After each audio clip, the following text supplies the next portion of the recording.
Welcome back to some more OneHubRacing this evening. It is time for some ACC, and we head to John's favourite track, Barcelona. Well, one of John's favourite tracks. His other favourite track is Spa, but Spa's not on the calendar.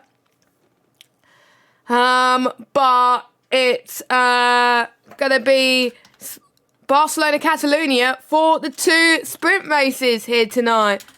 So we've got me tonight because, unfortunately, John's voice has decided to play up and have a bit of an issues. So, yeah, it's just me at the moment because Discord literally was playing up just a moment ago. But I do believe we've got Discord back up. I'm having no problems connecting to the Discord chat. But, Chromadix is having issues, so hopefully we can try and get him into the commentary box as soon as we can. But until then, you got just me. We got the GT4s about to do their qualifying session. But whilst we do that, I'm gonna be literally, I didn't have long to prepare for this stream because I didn't know I was gonna be streaming tonight. But here we go. So, okay dokes. So let me get the standings up for you. So, last week we were at Misano and Floppy Fox won that race, quite dominantly in fact, but I think it was around about 30 seconds that the race was won for. Apex Rogue finished in 5th, so he was having a poor race to be fair, not gonna lie. But it has been quite a few drivers who had their best results of the season. Fly Sky finished in 2nd. He got driver of the day as well, which was great to see. So if I just scroll down, that is all your results. So Apex Rogue is in 2nd in the championship. Irish Bulldog in 3rd. Samba 4th. Build in 5th. Michael Gallo in 6th. Camo Baba in 7th. Fly Sky in 8th. Corrado in 9th. Jason in 10th. We have got a new driver. Well, he's not quite new, but he is new. We have got Connor, who is joining us. Last time he joined us was last season, I believe. Or was it season 1? I can't remember. But he is here tonight. We will go through your GT4 standings, if it will load. There we go. So, Carmentalist won again. The only time he hasn't won a race was Zambor, believe it or not. Arnard finished in 2nd in the race. He's in P2 of the championship. Well, for Commentalist, it's for his to lose. Not gonna lie. Philip Bordow finished 5th in the race, unfortunately. But he's still 3rd in the championship. Khalifa in 4th. Thomas Sizer in 5th. He's no longer in the league. Eddie in 6th position. Badgeman got his best result of the season last week. He got his first podium in 7th. Then we got Bowers in 8th position, Rageman in 9th. And our newest driver to the league, who's making his return after being in ACC last season. You're having a giggle, mate. What a name. What a name. So I'm gonna undeafen myself on Discord. Just so if Chromadix can get back on, he can. Hopefully he can. Fingers crossed. If he can't, it will just be me. So without further ado, let's head on to the track for Barcelona. Where is the action slide? I can't find it. There we go. I found it. Took me a while, but there we go. So there is quite a few things to point out about this track actually, and I do have some music on in the background as well, so I need to actually turn that off. That will help me, Jessica. So it is a track that rewards cars with a balanced setup, especially with the GT3s. Now, we commentated on a pre-season race in season 1, and it was quite an interesting development. We saw our own Dexter, who is working tonight. He's not going to be in the chat, but Dexter won that pre-season race. Oh, was it Dexter? I can't remember. It was either Dexter or someone else. I don't know, but Dexter did quite well in that pre-season race anyway. This track features high and medium speed corners, and you also got the long pitch straight as well, giving a great overtaking opportunity. And it also requires the car to have enough downforce for the corners too. So, we are going to be riding on board with a few drivers. We've got Philip Bordout, who set the first time on the board. We didn't have time to get all the pre-race interviews because, again, Discord was down for like an hour and a bit, and we do rely on our Discord for pre-race interviews, and hopefully I do see a certain Chromadix in the chat. Christian, can you hear us? Can you hear me?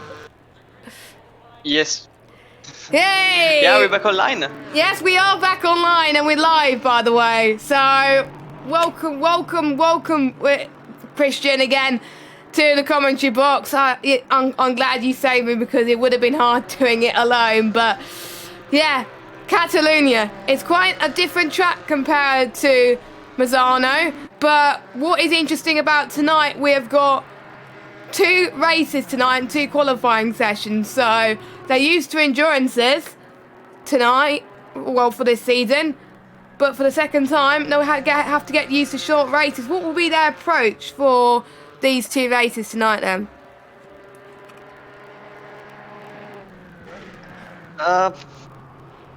Well, probably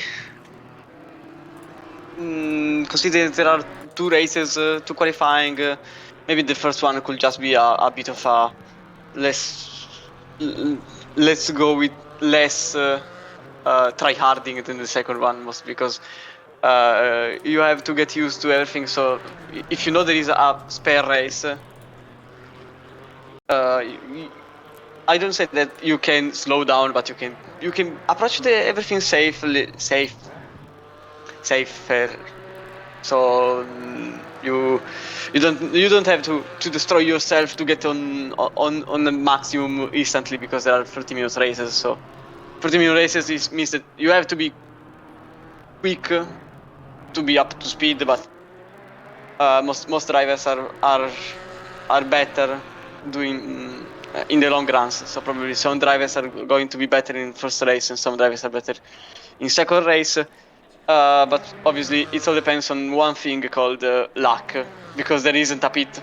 So if you damage your car, it's game over, pretty much. And the mindset for second race gets hurted, like on Zandvoort the last time that happened. So it's Barcelona, not many overtaking spots, probably turn 1, turn 4, I will say turn 5.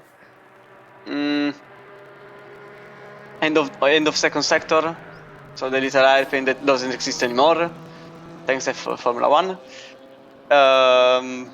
Pretty much those are the hotspots in the track, and it's pretty long, so GT4 it's also pretty wide, so GT4 shouldn't be a big of a problem. And now that I said it, it's going to be certainly a problem. And also we have some new names. Yes, that we do. are appearing for now. Yes, and we do have one who shouldn't really be racing on the track at the moment because he's gone out at the wrong time. A certain person has not read the rules, unfortunately. So if someone is, engineering Connor, can you tell him to go into the pits because he's not meant to qualify until 10 minutes to go. So, but you're having a giggle, mate. Is on the track at the moment, and he is. I'm just trying to see, looking at the standings, if he's GT3 or GT4. He's GT4, so he should be on the track. You're having a giggle, mate. So that's all good. So he like I said earlier, he was here last season as well. Wanted to take a little bit of a break for a bit, but now he's back racing with us, which is all the merrier as well. Few people were asked questions in the pre-race interviews. Eddie was being asked about how it's been so difficult to overtake, as you were pointing out, Christian. He said he thinks he's got plenty of spaces to overtake there, so he's been practicing quite a bit around here and trying to see if there's any other GT4 drivers that responded. Badgerman has responded to that overtake question. Very similar, but not exactly the same. But that's how it's almost been every race so far this season. Anyway, the best qualifiers tend to be the best in the race. And since we do have access to Discord, I can check more pre-race interviews. Yay, Car Mentalist was asked in question, and he said, I don't actually think it's hard to pass here. The track is wide, GT cars can follow quite easily, and the pit straight is long. We'll see plenty of action. So they are proving us wrong here at the moment. They're thinking that they can overtake, but it's obviously harder to overtake than most circuits. Car Mentalist, P1 at the moment, in a GT4s. Khalifa in second. Ignore Connor's time at the moment. He has been warned that he's not meant to set a lap time yet. I don't know what's going to happen with him. Or we need to double check with Milden, who is our coordinator for tonight, whilst Dexter isn't here. Philip Bordow is in third. Arnold fourth. Eddie fifth.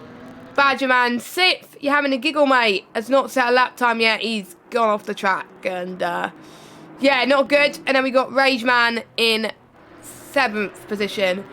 So we'll wait for the GT3s to come out on the circuit now as well. A car that we are quite familiar with as well. Let's see if we can... Floppy Fox is not on track yet, but Iris the Bulldog didn't win last week. Surely this could be his chance to go back to winning race, because that was where he made his OneHubRacing debut in the sprint races and Zandvoort. So... do you think last week was just a one-off for him, that he didn't get a win? Probably it was a wet race. Wet race are honestly, many people have a lot of troubles in wet race, and a lot of people are incredibly good in wet races. I think the best example in this sentence is Fly Sky, who did a podium. And honestly, until then, I wouldn't have bet a single euro on him getting a podium, I'll be honest. And wet races are honestly a bit of a change of everything for drivers. So sometimes it could just end on being better on a different surface and being worse in different surfaces. All depending on consistency, pacecraft, racecraft, stability. Car, even the car does is it's not say magics, but tricks. Some cars are better in the wet, and some cars are Audis. So you understand where my point is. Probably this one will be the last. Even the 30-minute one will be the last race where we can give an effective judgment on it is the Bulldog, and effectively claim if he is very good, because he destroyed the competition in Zandvoort. He did a perfect race on buffers. Misano was a bit of a bummer for him, considering the events that occurred. Probably this race, especially the first one more than the second, will be the effective one to declare if he's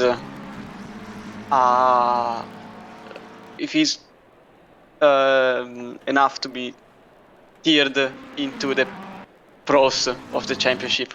So altogether with Car Mentalist for GT4s or Floppy Fox for GT3s.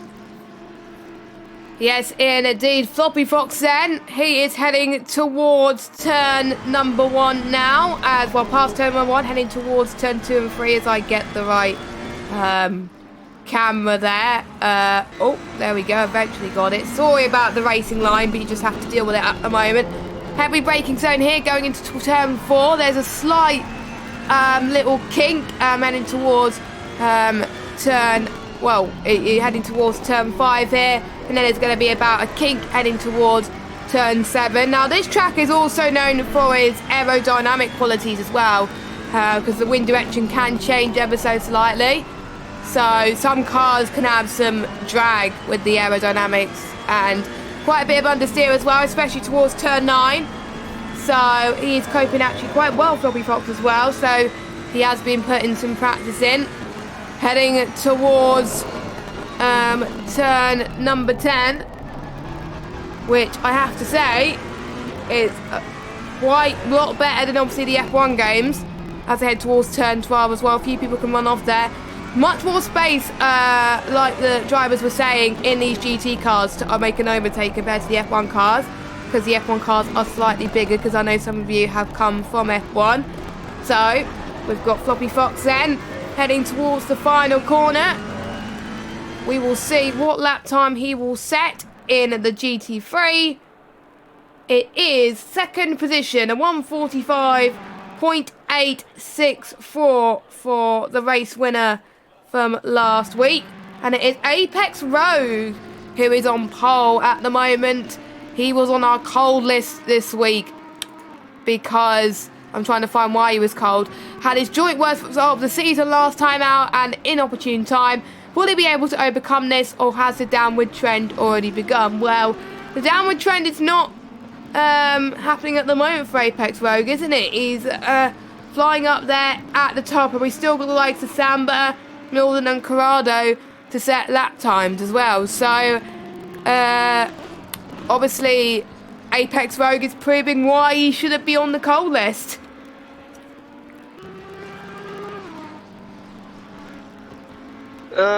It's more about the effective overall performances. So I mean, I think that effectively he has had a bad race last time that has been improved just by others' mistake, but honestly the last one wasn't exactly the best one out there. But honestly, it's Barcelona.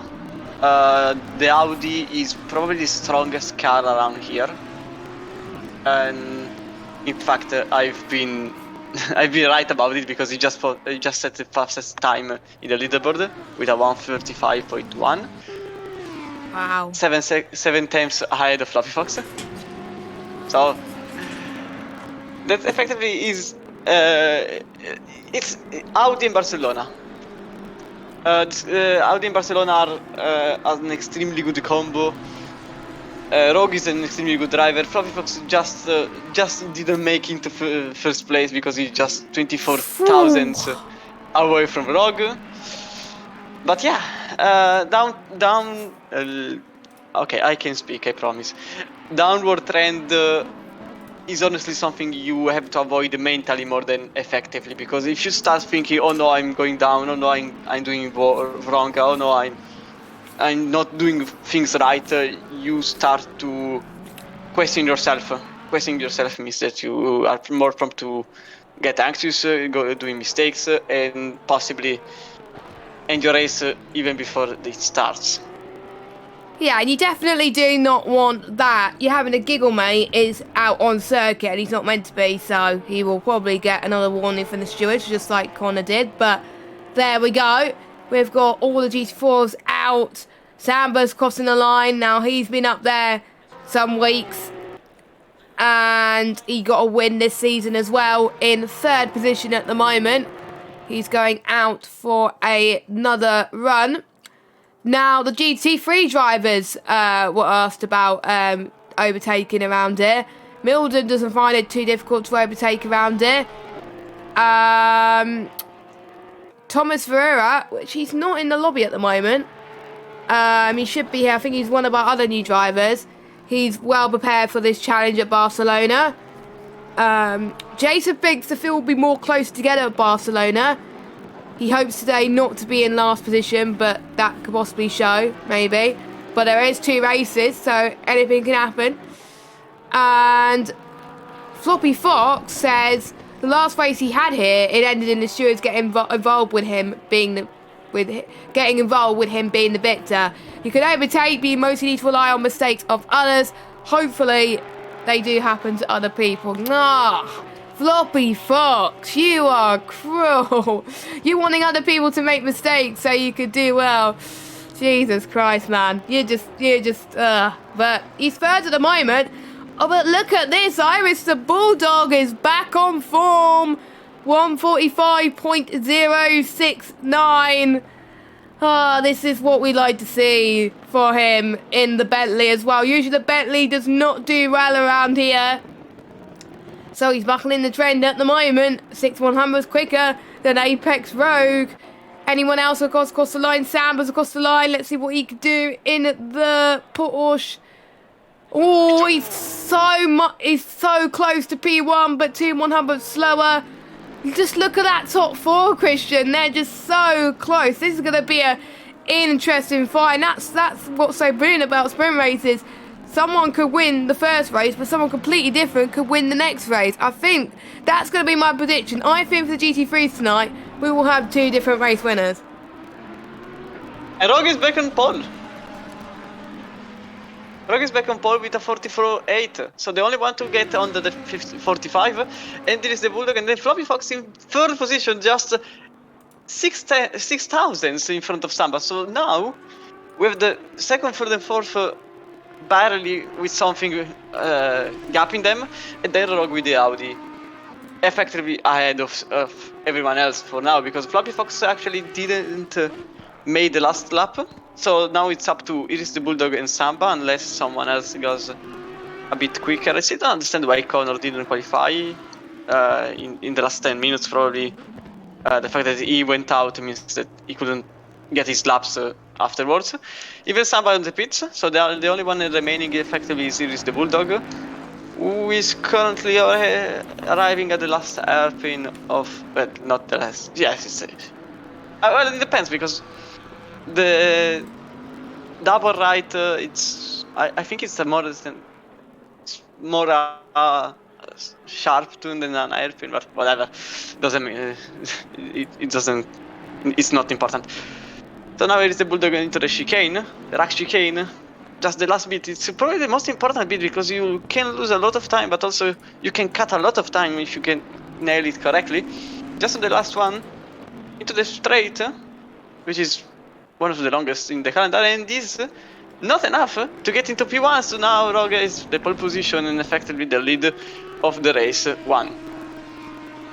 Yes, so the first race this evening, Apex Rogue will be on pole, just like him going back to winning ways from round number 1 where he won the first race, which was brilliant to see. So there's your results. Apex Rogue on pole, Irish the Bulldog in second, Floppy Fox third, Samba in fourth, Fly Sky in fifth, Connor sixth, Milden seventh, Jason in eighth, Corrado in ninth. Your GT4s. We have got Carmentalis in P1. Khalifa having his best qualifying of the season in P2. Philip Bordeaux in P3. Arnaud, P4. He's second in the championship. Eddie 5th. Rageman 6th. Bajman in 7th. Yamin and Giggle Mate in 8th. And I'm trying to remember what... yeah, I believe Thomas is... Wait, I'm just trying to see. Yeah, Thomas has joined the... Is he GT3? I think he's GT3. No, he's GT4. Is he GT4? Okay, he's GT4. Yep. So, yes, he is last out of GT4s because he did not set a time. But since he came to the session late, he's not meant to go to the session late, unfortunately. But there are rules that the drivers have been told to follow, and you know, if they do not follow it, they're going to be in quite a bit of trouble. So, let's go a few of our sponsors then. So, we are powered by the SimGrid, who do a lot to help us with our standings, sign-ups and all that, and lots of other great stuff. They also help promote the league, so thank you to the SimGrid. We also got Next Level Racing, who are providing prizes for our F1 leagues. More information about that on Friday. That's when the trailer will be launching. So make sure you check that out to find out what Next Level Racing will be given this season. Then we got 3M Sim Racing, who provide some sim racing gloves to us. So thank you very much to them. We have got Vespertine, who support our lovely merchandise that we have. You can get it on our Vespertine at OneHubRacing store. So, once again, thank you to Vespertine. And then we've got the Mental Health Foundation. It is good to talk, especially with what's going on at the moment with Ukraine and Russia. A few drivers still have the Ukraine livery for this week. So, which is quite touching, not gonna lie. So, thank you very much to them. And we have got ERT, the league that Dexter co-owned with ERT Thomas. They'll be sponsoring our trophies for this season, and they also partner the ERT Going Gets Tough Award. So there we go. Those are our sponsors. We're about to get underway with our first race of the evening, 30 minutes as well. And if you are new to ACC and OneHub in general, our sprint races, no pit stops. No mandatory pit stops for the drivers during the sprint races, which is what I think the drivers will be relieved about. They'll just be concentrating on the action on track. If they do pit, it means they will get damage. They'll probably have got damage if they pitted. So there we go. They don't have to pit. I wonder if any of the drivers will remember that. So I believe Corrado has forgotten to press drive, which is not ideal. But there we go. It happens. So we've got all of our drivers doing the formation lap and the rolling start soon as well. Good chance to look at some more pre-race interviews actually as well. People were asked, were they built for sprint events this week? Most people were not. Badgerman said he thrives on the endurance stuff. 30 minutes isn't enough for everything. Floppy Fox doesn't think the GT3 and GT4 grids work well with sprint races. He doesn't mind them himself as you get 2 bites of the cherry. But when you're sprinting with a pack this close, it would help if I actually get the action up. There we go. But when you're sprinting with a pack close behind, it can cause carnage. Longer races promote more patience as you have more time to make up for passing GT4s. You don't get that with sprint races. Milden is not built for sprint races. Rogue thinks he's not good for anything, but we'll see how it goes for him. He's on pole position. So there we go. He probably was not expecting that. Corrado says he will see. Eddie loves the sprint format. Thomas thinks it's okay for him. He sees no problem in shorter races as long as they're good for racing. And I don't think Jason asked the first question. And what did Car Mentalist say? If I can find the pre-race interviews, blah, blah, blah, blah, blah. He's definitely not made for sprint races. He's more of an endurance strategy person, so it's a difficult challenge. Connor says he's not sure, but it's a godsend because all he's done is play GT7 since launch. And his shoulders hurt. Well, to be fair, I've been playing GT7 for the last couple of days. And I absolutely love it. But there we go. So, Christian, I'm going to put you on the spot for the first race. Pick who you think's going to win in GT3 and who do you think's going to win in GT4s. Is it going to be our pole sitters or is it going to be someone different? Probably. I have a weakness towards the Audi because I love it as a car, but I still have to figure out how to drive it properly. But here I think I've made the best races with that car, and it's astonishing to drive it around here. It's basically the perfect track for it. So I think Rogue has all the cars needed for it because it's a sprint race, he's in pole. He has less time possible to make mistake, so it helps him. And if he can stay behind anyone, if he can put anyone behind him, it's done. He just have to get himself to not get himself in trouble, and it's done. In GT4, probably car mentalist because his other rivals, Philippe Odell and Arnaud, are not directly behind him.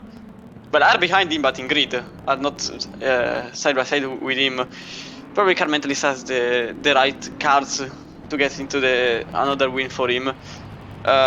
Little information: Corrado didn't make into the grid because apparently he didn't start in time. So yeah, that's what I said at the start. That's why I said at the start he didn't press drive. Unfortunately, which you aren't meant to do. It's not like F1 where that you automatically get sent to the grid. You have to click on drive to do that. But we are green for the first sprint race of the night, and it is Iris the Bulldog who gets a better start from Apex Rogue as they make their way towards turn 1. Samba also gets a good start as well, so I wonder if Apex Rogue has been left for dry here. To the GT3s make their way towards the apex here as well. Iris the Bulldog is up to the lead of the race.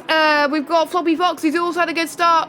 We've got Fly Sky as well, trying to tuck himself there side by side between the GT3s of Rogue and Iris the Bulldog. I think Apex Rogue has got the race lead now in this GT3. He's gone a bit wide though. Can Iris the Bulldog fight back? We've got someone running a bit wide in the background. They head towards turn 4 there as well. This is great stuff from the top 2 at the moment. Samba's now up into P3. Fly Sky was up to 4th for the time being, but Floppy Fox got him back right now, but Apex Rogue had a bit of a mare at the start, but he has recovered as your race leader. And Iris the Bulldog did a cracker job there, but unfortunately Apex Rogue was just fighting back and he was not letting him have the position. So GT4's then Carmenta still hangs on into first place, but Khalifa has dropped down into second place. Philip Bourdal had a brilliant start from Khalifa, so he's made his way into second. Arnold stays in fourth position, but he's chasing down I think obviously one of the GT3s, I believe,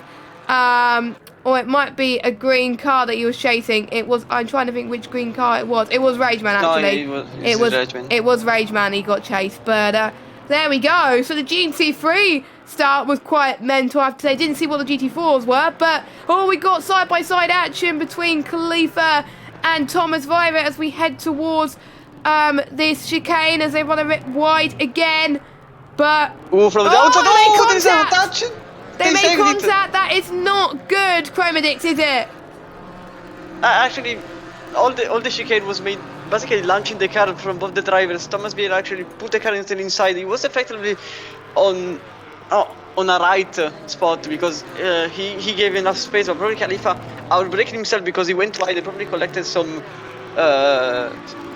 rubber from the outside. Oh! The Audi of Rageman goes completely wide, misses completely the apex and loses several positions. I think he probably lost about just on or now the position. So he actually managed to save as much time as possible, but it was very close, a very close call with the cars in front of him. Probably Khalifa has noticed something in his mirror. But I was saying Thomas Vieira actually went inside and Khalifa probably outbreaking himself just because he went a bit wide on track and collected some dust. And by the way, Thomas Vieira made a perfect start because he started from last, so P18, P17 effectively, up into P11 and into the podium for the GT4s. While Arnold went the other way around because he was even behind the Rageman, so he lost several times, probably a lost start from him that redirected him behind, and now he has gained some time back, but it's not a long race, so he needs to be quick. Yeah, it's not like endurance races where they have like an hour to find their groove, and if they make a mistake, then they can recover, maybe go into the pits potentially. You really don't want to go into the pits in these sprint races. You definitely do not. So once near the back now, they're going to struggle a bit more. But we will see as the race goes on. We're only 4 minutes into this sprint race right now. That's how quick it has gone so far. Apex Rogue pulling away from Iris the Bulldog up in front for lap 2 and 7/10 of a second. Then between Iris the Bulldog and Samba is about 8/10 of a second as well. I'm just loving this battle. I can see why John likes this track to commentate the sprint races. I'm absolutely gutted he's missing tonight, but get well soon, John. He literally can't speak at the moment. When he tries to even speak to his missus, he finds it tricky at the moment. So, yeah, get better soon. Let's hope he's back next week. I think this will be his final race he's commentating on this season because he's not going to be here for the finale. So, shame he's not here tonight. But get better soon, my friend. And rest up if you can. But I think he's not at work this evening. No, he's not. So, he's probably watching the stream. Hopefully, fingers crossed if you are. But you probably might be watching it back. But 6/10 now. Iris the Bulldog has closed in. Oh, that's very tight going through towards turn 10. I think the GT3s are just all tightly matched at the moment. The only GT3 that's not is Jason. He was a bit wide about his pace in the GT3s tonight. But he's still got 24 minutes to climb his way up the field as well. Eddie is just behind Badgerman as they make their way towards turn 9. Eddie's still having the Ukraine livery, which is great to see. Actually, let's go on board with Eddie for the time being. There is probably Thomas Vieira is a bit of a good race because he has completely annihilated the gap he had from Philip Bourdal, and actually he's right on his back. And he's probably going to try the overtake, not now because there is physically not the space, but in the space of one single lap, he managed to get from 1.7 seconds to probably 2 times. So he wants the win, and Car Mentalist is just in front of him. So he's probably trying the last first challenge, not by purpose, because he actually lost the qualify. But yeah, if it works, it works. I won't complain. Yeah, exactly. Thomas Vieira, to be fair, he is doing all he can. Don't forget, he started at the back as well, like you were saying, and we didn't see what his qualifying pace was because he didn't join in time. But I have to say, he would have been up there in qualifying. I would have called that right now. He is a quick driver, and I can say it for sure because have you raced him? It's my teammate. Oh, it's your teammate! Oh, yes, okay, there we go. So, if you jinx Thomas tonight, then it's all on you, Chromadex. I'm the boss, I can do it. Wow, there's going to be some rivalry there, I'm sure, between these two. But we've also got Car Mentalist in there as well. So, Car Mentalist, like we said earlier, he is not a big fan of those sprint races, and it is showing at the moment because he's got Thomas and Philip chasing him down at the moment. The rest of the GT4s are pretty much having their own battle. The likes of Khalifa and Arnell, they're having their own battle. Oh, look at this. Thomas Vieira almost trying to get the move into turn 11 and 12. The gradient changes ever so slightly around here, which could be quite hard to master between these cars. So we'll see if Thomas could get on the right-hand side of the chicane, which is hard to do on F1 cars, but a lot easier to do here as well. But unfortunately, he can't do it right now. We'll keep an eye on the GT. Oh, overtake for the first place because it is the Bulldog. He's actually got into the inside of Rogue. And Rogue still defends the inside of turn 4, side by side, quite tremendously, trying to get every single bit of track for Rogue. And Rogue stays in front just by the tiny bit of the Audi, and with a bit of courage actually, because he tried to push him into the outside, which is perfectly just justifiable because it's the lead of the race and it's a 30 minutes race. You don't want to lose any single second from it. And now it is the Bulldog just behind him, but probably it won't be the only attack from the Greek driver. Wow, I have to say thank you for jumping in next, otherwise we would have missed this cracking battle. And look at this, they're fighting again almost. Iris the Bulldog almost got the move done there on Apex Rogue, and Samba and Floppy Fox, they're in no man's land at the moment in the GT3. He's trying to catch up to Apex Rogue and Iris the Bulldog, but this could be, I think, a battle between these two for the wins. Maybe we could see both of them winning races tonight due to the fact there are 2 sprint races, and of course we got second qualifying coming up for you as well. So let's actually go on board with Iris the Bulldog then, as we make our way towards turn number 1. Let's go on the on-board shot there.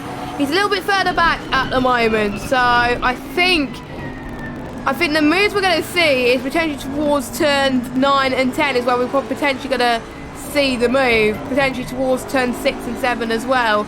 But Apex Rogue has gone a bit wide going through turn 3. Now, you've got to be very gentle on the throttle. I found that on GT7 racing in these type of cars as well. You can't just throw it like in F1. Oh, Thomas, you're in the inside of chicane. Thomas inside of Philip Bodal. Oh, there's been a touch, and they spun. And Philip Bodal spun the orange BMW that now is probably in 6th position. That is absolutely gutting that they spun there, because that could have been a very, very good battle between the GT4s of Thomas and Philip there. But there we go. That is a bit of a shame, unfortunately. Can Iris the Bulldog go for a lunge on Apex Rogue into turn 10? He does not. Oh, that was almost enough for him, for Iris the Bulldog, but he is starting to recover a little bit. Milden's also having a battle with Connor as well, so that could prove to be quite interesting as well. And because of this, Philip Bordow and Thomas colliding. Car Mentalist is leading by 3.4 seconds. Everything seems to be going his way right now. All it takes is for like thunder and lightning to strike his car or something, and he would probably crash. Only joking. We don't want that to happen, of course. We want to see all the drivers do well. And according to Dexter, actually, I was speaking about Thomas earlier, before the crash. Dexter was saying that Thomas was rapid in the practice session, so even though he had that crash just now, watch him in the second qualifying session, in my opinion, because that is where he's going to be the most rapid at the moment. So thank you for pointing that out, Dexter, as well. So we've got, I think, some of the GT4s being lapped by the GT3s already. Oh, the Audi is a bit too wide on turn 4. Sorry for interrupting you. No, it's fine, carry on. And now the Audi actually lost quite a bit. Oh, giant oversteer from the Bentley. Both of the drivers are getting too much on throttle because both of them are getting too much throttle because Rogue went too wide because he actually braked too late. And it is the Bulldog went the other way around, so he nearly spun the car. The Bentley is an oversteer killer. The Bentley is as a turbo lag quite visible, I would say, because it's not just a sensation. You can physically see. And the number 8 is off. Floppy Fox is off track. Floppy Fox is actually stopped on track. It's different. I don't know what happened. What was that? He's out. He gone. He's out the race. So has he retired then? Yes. I don't know what happened because it never happened that someone broke his car, out. I guess. Yeah, that was very, very weird. So last week's race winner is out of the race now. Unless, well, I don't think he can join back because or it might be his wheel disconnected. Oh, I don't know. Arnaldo for this third position now into the outside of the turn 5, sorry. And Thomas Weir actually gets into the inside of the two of them. So it's actually a freeway out for the same position, which is the third in class for the GT4s, and actually Khalifa and Arnaud are trying to get side by side into the chicane, which is quite frankly a bit difficult. Khalifa gets into the inside both times because actually tries to switch. It's a free wide into the right hander, and it's Thomas Weir into the inside. Khalifa into the middle and now into the outside, and now they got the mass of the speed and actually got the position, so now he is in for the position. But Khalifa has to defend from the BMW driver who has the pace to get into the second position, which is just seconds in front of him because apparently Philippe Baudal got some damages, I think, and now Khalifa has to really defend because Thomas tried the outside. Thomas now will try the inside up, I think. The chicane seems a very hot spot for him because he made 3 overtakes in the single hairpin. Khalifa managed to defend the inside both times, so quite good. Thomas Weir completely annihilates the bump on the chicane, like it's nowhere. And now there is a one straight for the 3 of them to get into the third position, and then in the chase for the number 888, which is just 3 seconds ahead. So probably Philippe Baudal made a slight mistake that costed him some seconds because I think that the gap between the drivers, among the drivers, was a bit higher. And yeah, that's it. I spoke very fast. I admit. Oh, well, to be fair, you were excited by this free wide moves, and I have to say I got a little bit too excited as well. So I just let you carry on there. I have to say that was quite crazy between these 3. How on earth did they not make a crash out of all of that? That's just insane. And we got Thomas Weir is going to go side by side in towards turn 5 then, heading towards almost a kick of turn 6 coming up right now. We're going to see if Thomas has that extra speed that he needs to try and get past Khalifa, heading towards turn 7, clipping that left apex. Arnold is hoping that these two can keep fighting and fighting for dear life here. It's cameraman, why are you cutting to a wrong position? There we go. Turn 9 they go, running a little bit wide then. Thomas trying to get on the right hand side of Khalifa. He does. Thomas Weir is in 4th position. Sorry if I pronounced his name wrong, by the way, but now they head towards turn 10. I'm sure Khalifa could get the cut back there, but he does not. But I have to say, this is absolutely crazy between those. I'm sure that there's so many things happening in the GT3s, but this GT4 midfield battle is incredible, and Eddie's starting to close in on this battle as well. That's just absolutely insane. I can't believe John is missing this. He would have absolutely loving this right now. Thomas's best lap at the moment was a 1:55.0 in the GT4s. I'm trying to remember what pole was in the GT4s. It wasn't that far off Thomas's race lap time, so he is a quick guy, as we are starting to see more positions being moved around, and Corrado is out of the race. So we've got 2 GT3s out of this race already, and I think this three-way battle for, I would say, was it P3? It's pretty much all the gaps are being increased at the moment. Gonna be P2 in the short time because Arnaud lost another Arnaud gained another half seconds to the 888. So I wonder if the touch they had now he has gained back the time. But I wonder if the touch he got from the chicane with Thomas has actually ruined, and I'm quite surprised to say it, the GT4 in his aerodynamic. P1, P2, trying to get into another battle, and these 2 drivers in GT3 are constantly giving us a battle because apparently Iris the Bulldog wants to pass. Rogue is just too wide. He is trying to cover the whole width of the track somehow. And this was very a late break. There's Eddie, I think. There's Eddie in the BMW. Eddie's being lapped by the 2 chasing GT3s, having a battle, and that's what you got to deal with in the sprint races. You've got to deal with people trying to battle for dear life for position and with less fuel loads. Plus, you've got to deal with GT4s as well. This is going to be tight. Look at this. Iris the Bulldog. To the left-hand side he goes. Now to the right he goes. He stays behind her. Apex Rogues try to cover off the inside as they make their way towards turn 13. Now heading towards this tight and twisty chicane. And I'm almost certain that you do not want to make a move there. And I don't know why that corner is there in racing. I in my opinion, it should be removed. But there we go. As Apex Road try and get past some more GT4s. I believe it's our GT4. I think it was Badgerman. The next GT4s are actually in battle because it's another Thomas Vieira trying to battle for the fourth position. Actually, and Thomas Vieira launched the car into the Porsche in turn 1. Fleska into the pits for some reasons, and Thomas Vieira gets into the outside with the 2 GT3s just behind him, so it needs really sorry. quick. Sorry about that scream there. This is just absolutely insane. Both of us are trying to get words in edge rays at the moment. We're seeing the GT3s getting past as well. Oh, big touch! Rogue actually got hit by the Bentley. Oh no!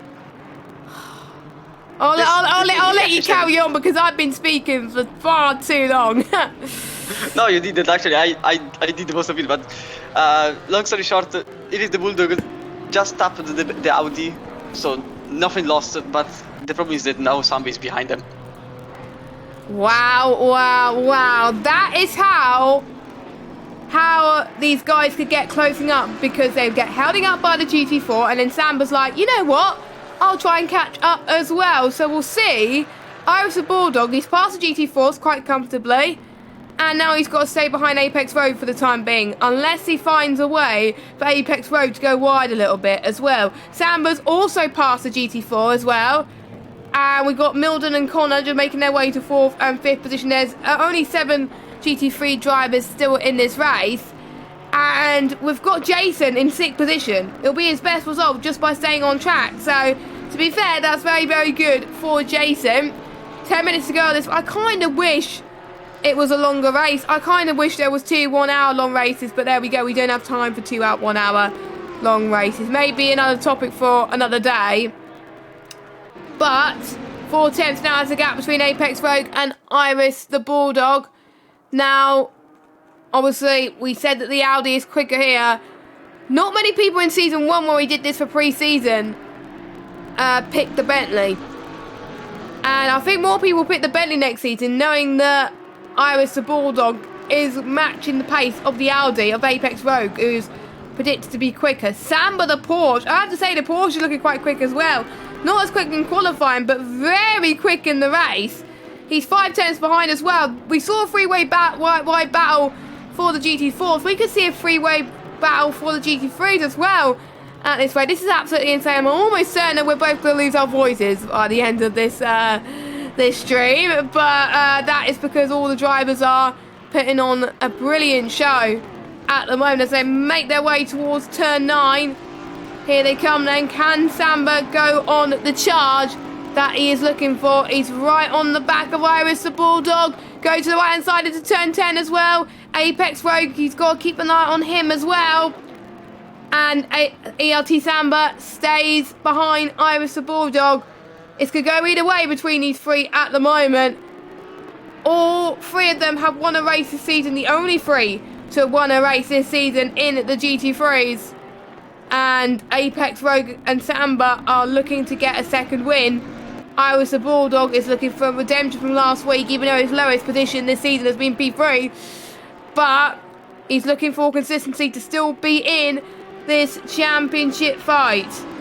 So this could be very, very tight indeed as all three of them make their way towards turn 1. Samba is finding even more time by the lap, but so is Iris the Bulldog and so is Apex Rogue. I'm absolutely loving this, and we only have 8 minutes left. Also, more battles are going on because actually there has been a fight for 4th position between Connor and Milden, who didn't get enough coverage in the live stream, but actually they are fighting quite hard for the same position, which is the 4th. There has been a back and forth for the position, and now Connor has gained back the position just by in turn 10, and both of them are really wanting the same position a lot, and Milden into the inside of turn 4 into the Aston Martin, and I don't think they touched it because I didn't see it because cameraman is okay, can you change the word? And Milden goes into the outside of turn 5, even if he was just slightly in front of the Aston Martin, and now Milden is in 4th position. And Connor needs to do the same way again, because in turn 10 he was in the same position, just behind Milden, and probably he will be able to put the car into the inside or the outside, I guess, this time, for the blue BMW. Wow. There's more battles happening by the lap at the moment. If these guys keep battling, then we're going to have the likes of Jason in there as well. Pretty much all the top 6 have been battling for this whole race. That's how close it is. Now, Floppy Fox, we now have the reason on why Floppy Fox crashed. He put it in the chat. Floppy Fox's daughter is not feeling very well, so, which is a bit of a shame. Obviously, family does come first. So, Floppy Fox, hope your daughter gets better soon, and so sorry that you can't race anymore, but Floppy Fox may race in the second race, he may not, but it is a valid reason, of course. Sometimes life does get in the way, unfortunately. But here we go, Milden! Oh my word, this is quite incredible, actually, as he tries and defends from Connor, and also the GT4 as well, so that is quite tight to negotiate as well. They make a bit of contact, Connor and Milden there as well. They head towards turn 2. And I'm sure there's more battles happening. There's battles happening with Apex Rogue, Ives the Bulldog as well. But we got to keep an eye on these two as well. And Ben with a brilliant overtake. He's hoping for some more overtakes as well. But Connor looking good on JB this season. Obviously, he has been a regular to ACC in the past. And there's more battles happening, Christian? No, I saw Connor actually braked a bit wider.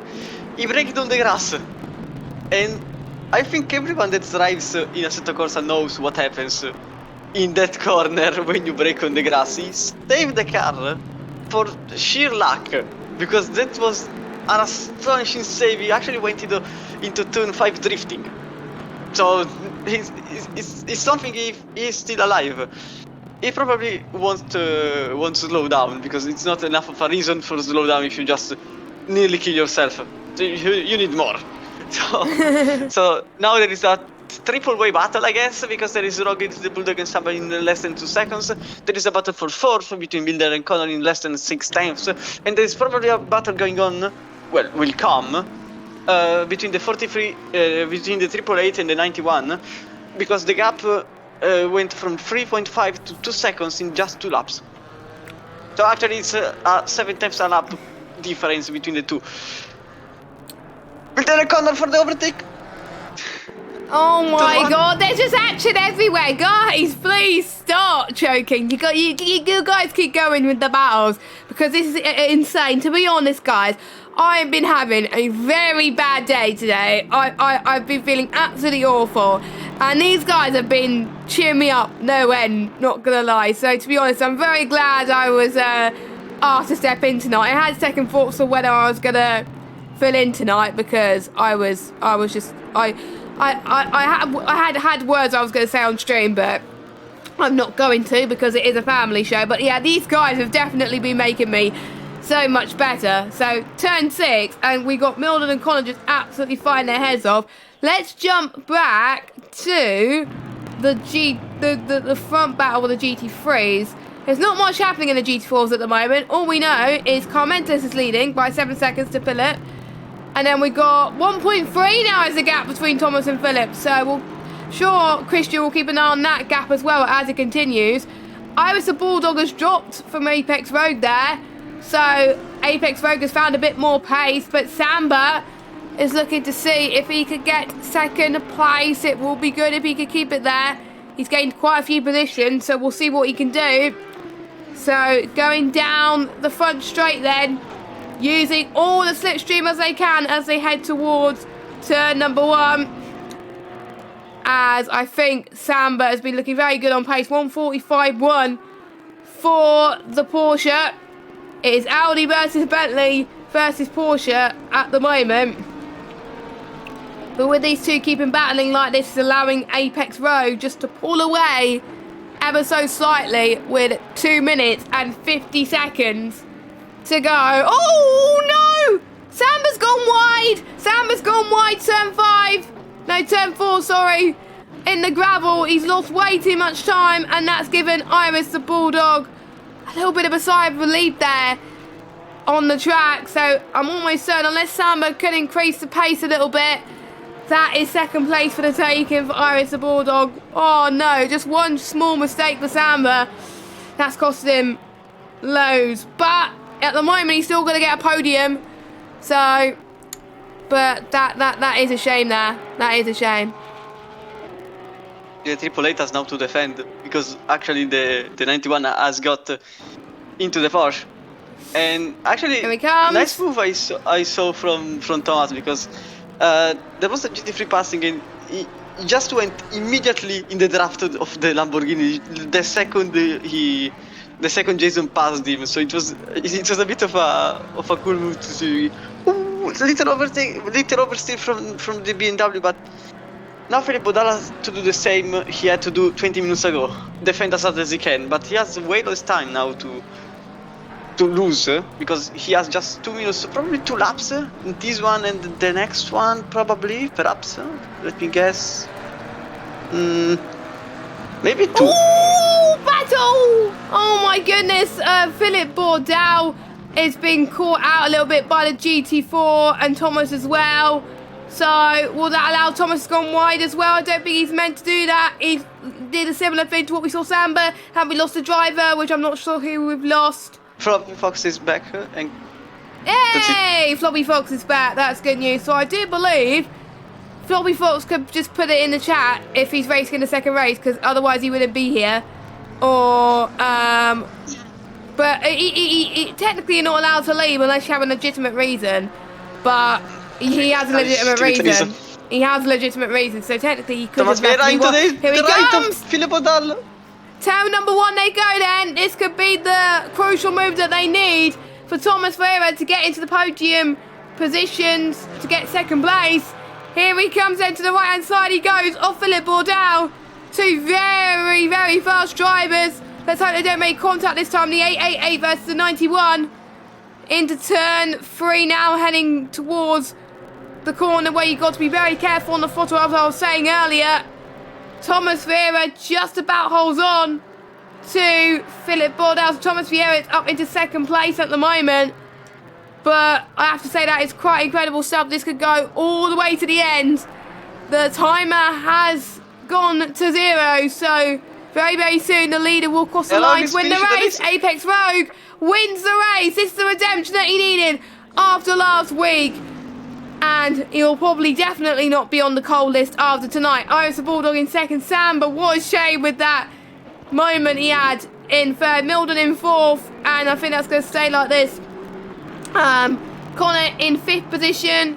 And we've got Jason will finish in sit and fly sky in 7th. Car Mentalist.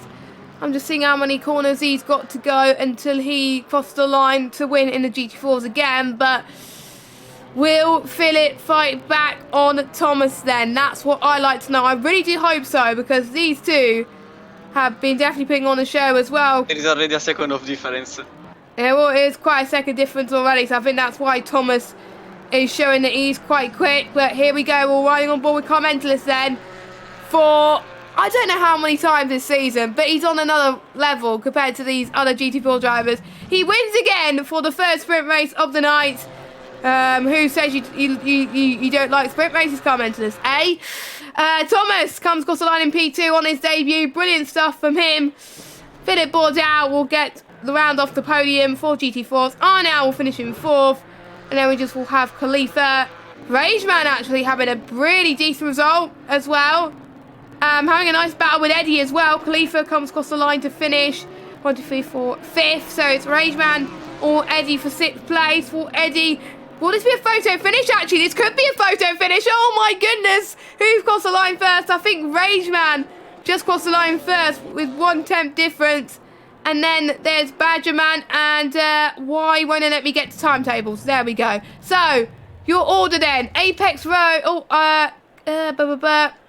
Apex Rogue, then Iris the Bulldog, then Samba, Milden, Connor, Jason, Fly Sky, Floppy Fox, and then Corrado.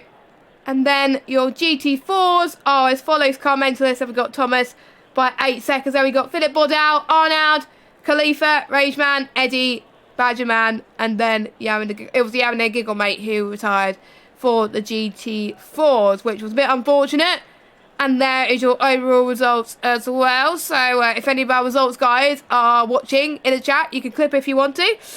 I will just put these again on the screen just in case. GT3, GT4. There we go. So that was our first sprint race of the evening. And just as you think the racing is over, do not worry. We've still got some more racing to go. We've got another 20-minute qualifying session and another half an hour race. And you know what? I am very, very excited. I'm just seeing Apex in the chat. He just can't believe that he's won. After all the bad luck he's having in the last few races, it's good that he finally redeemed himself to win that race. He converted the pole to a race win. His championship is back on, Christian. Yes. As I said in the beginning, I didn't feel like it was a complete recall because it was just a 2 of races, but mostly 1 because it was just the Misano that went straight on into the bin, but mostly because of the car, as I said. This time he proved the other way around. The car is good around Barcelona and he is good as a driver. And he actually defended for 30 minute straights. And not even that, but he actually defended and keeping tires. Because in the end, he actually managed to pull up a gap of 3 seconds. In the last lap, he just slowed down a bit. Because he managed to save enough tires for the end. So actually that means that he had an astonishing result in terms of pace keeping, which is good. And therefore now can work his way out for the lead of the championship, especially because Floppy Fox has had 0 in this race.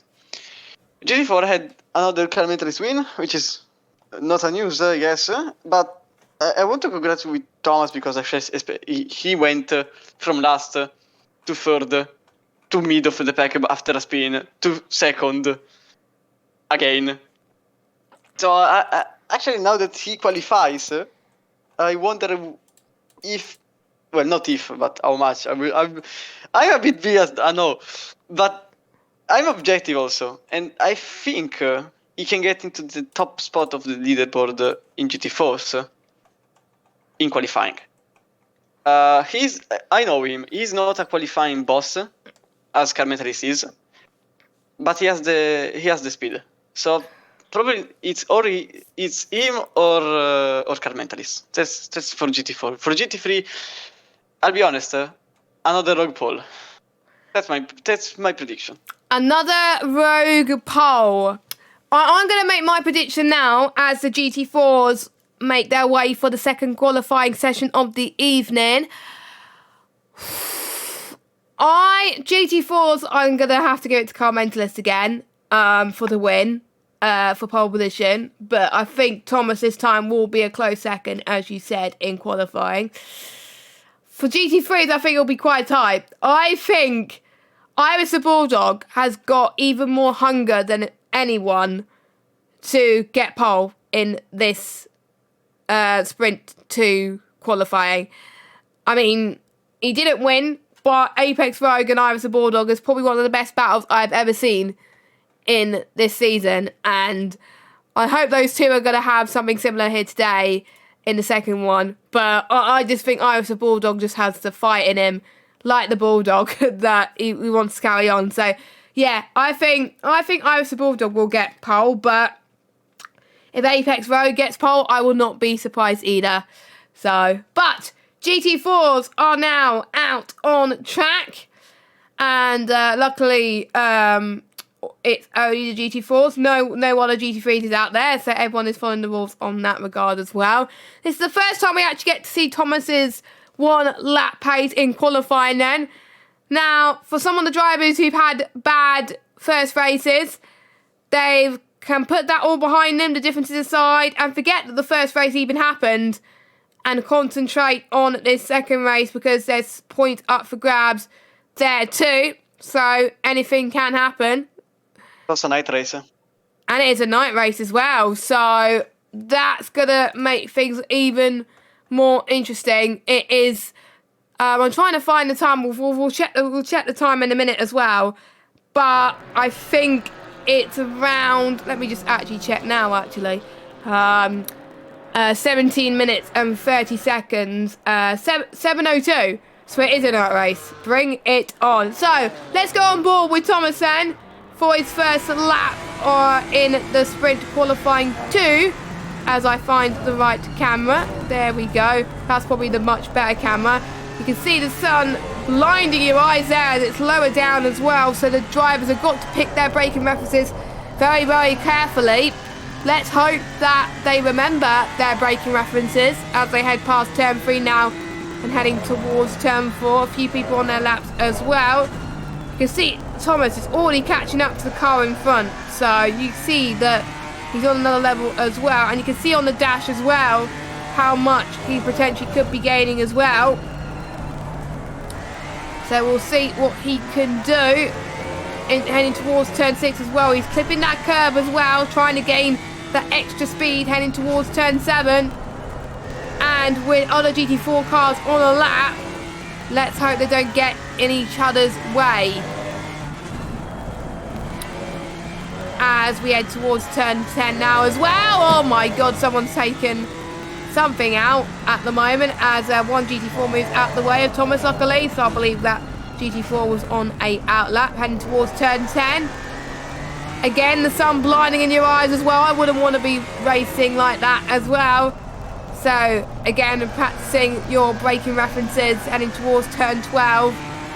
And then you're going to be braking just a little bit towards this chicane, clipping that apex as well. You'll be using that apex to its full effect, heading towards the final corner. We'll see. I think it's going to be the first lap time on the board for our GT4s. Thomas up to the line, and what's it going to be for him? A 1:54.636, and at the moment that puts him in P1. Actually, he lost the car in the chicane. So he actually did. I think he lost about half a second. He did. Because the first part of the chicane was basically 90 degrees towards the right line. So not really the fastest time. But I think that also car mentalist could try to run into some tactic because he's just behind him.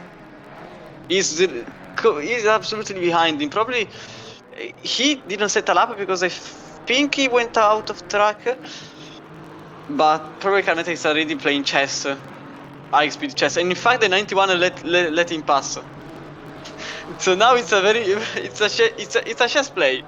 Now Thomas Vieira is behind car mentalist because car mentalist was following him. So now he's high speed chess for real. Yeah, that is quite insane, not gonna lie, with the amount of traffic that's happening at the moment. Arnaud slots himself into P2, 6 tenths behind Arnaud. Now, I'm actually looking to see in the chat to see if there was anyone that said their views about the race. Not many did, but I see that as a good thing because all their focus already quickly turns onto the second race. They're forgetting that the first race has even happened for some of them as well. That's why they're not chatting, but to be fair, that's what I would do as well. So I'm just trying to see who's about to cross the line. We've got the number 43. That is Carmentalist, who won the first race, looking to add another win to his tally. And if he does, he'll be one step closer to be winning that GT4 title. So, Carmentalist up to the line. And if the timings can update for me, please, that will be lovely. Or is he just about to start a lap? I don't know. I think he didn't set another lap. Carmentalist is the second way around that he didn't set a lap. Ah, right, so he probably exceeded track limits somewhere then. So yeah, that he'll go out again, but he'll have less fuel, so it doesn't matter. You're having a giggle, mate. He's on the lap as well. Hopefully he remembers to come into the pits with 10 minutes to go as well. So hopefully he remembers that this time. Here he comes then, heading towards turn 12 and 13.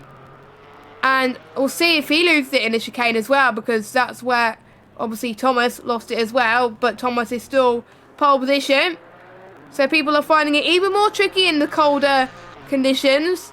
So this could be quite a different race compared to the first race. That's why we could see a different winner.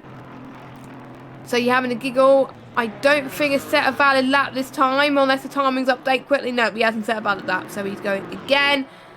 Carmentalist has got some traffic as well with the other car behind him. That is Thomas as well. They seem to be following each other quite a lot, don't they? I mean, Thomas is trying to learn from the best of the best at the moment. So if Thomas and Carmentalist qualify quite close to each other, this could be quite an interesting battle on our hands for the second sprint race. I'm almost certain Thomas wants to get out of Carmentalist's way right now, but he's going to try and get a bit of a toe dirty. Yeah, it's not much of a thing compared to the F1 cars. So Carmentalist up to the line.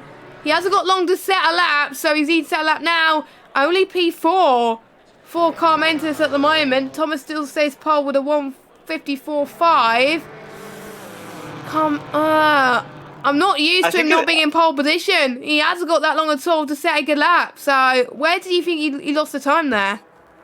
I think Thomas is actually doing a Marc Marquez in MotoGP. Basically, Marc Marquez has this habit of putting himself in behind of past drivers and kind of distracting them. And I think this works out because Thomas actually gained a tenth on his lap, and Carmentalist is fourth. So perhaps Arnaud into the pits, so Arnaud is sticking to the second position, and Thomas was also flashing his lights, so he's absolutely playing the completely tactical and trying to disturb Carmentalist, which is not really a fan of this move, but that's me actually. There is no rule that says you can't. There is the rule that says you can't impede another driver, not that you can't follow him closely as it was a race and try to attack him as it was the last lap of the race. So it works. It is surely working. Also, Thomas Berry is going on an overtake on Carmentalist. Oh my goodness! Oh. Is that legal? Is this legal? I don't know. So Carmentalist will be starting fourth. I don't think Carmentalist will be happy. Is this tactics or not? A few people in the chat thinking that it is tactics. Dexter, Floppy Fox as well. It'd be interesting to see what the stewards think. So back into fourth position for Thomas Vieira. For Carmentalist, you mean? Carmentalist is fourth. Yeah. Okay. My brain is don't worry, we're on our second qualifying session. You got your excuse. So Thomas Vieira's last lap did not improve, but he still got pole anyway, so it doesn't matter. Eddie second though. In second. What a lap from him. I need to actually check what his lap was. It was a 1:55.035. So that is pretty decent. Khalifa up to the line. He's going to be the last of the GT4s. I don't think he improved. No, he didn't. So we just got... You having a giggle, mate? What a name. What a name. Still love that name, by the way. And Badgerman to set their final laps. And then all that's left is for the GT3s to go racing one final time. And apparently that was not legal. So yes, I'm almost certain that the stewards, I can confirm the stewards will be looking into that tactic that Thomas was putting. So but I think they will, even if Carl Mentos does not report it. I'm not entirely sure. Dexter can clarify on this. But we've got Badgerman up to the line, the last of the GT4s, to set a lap.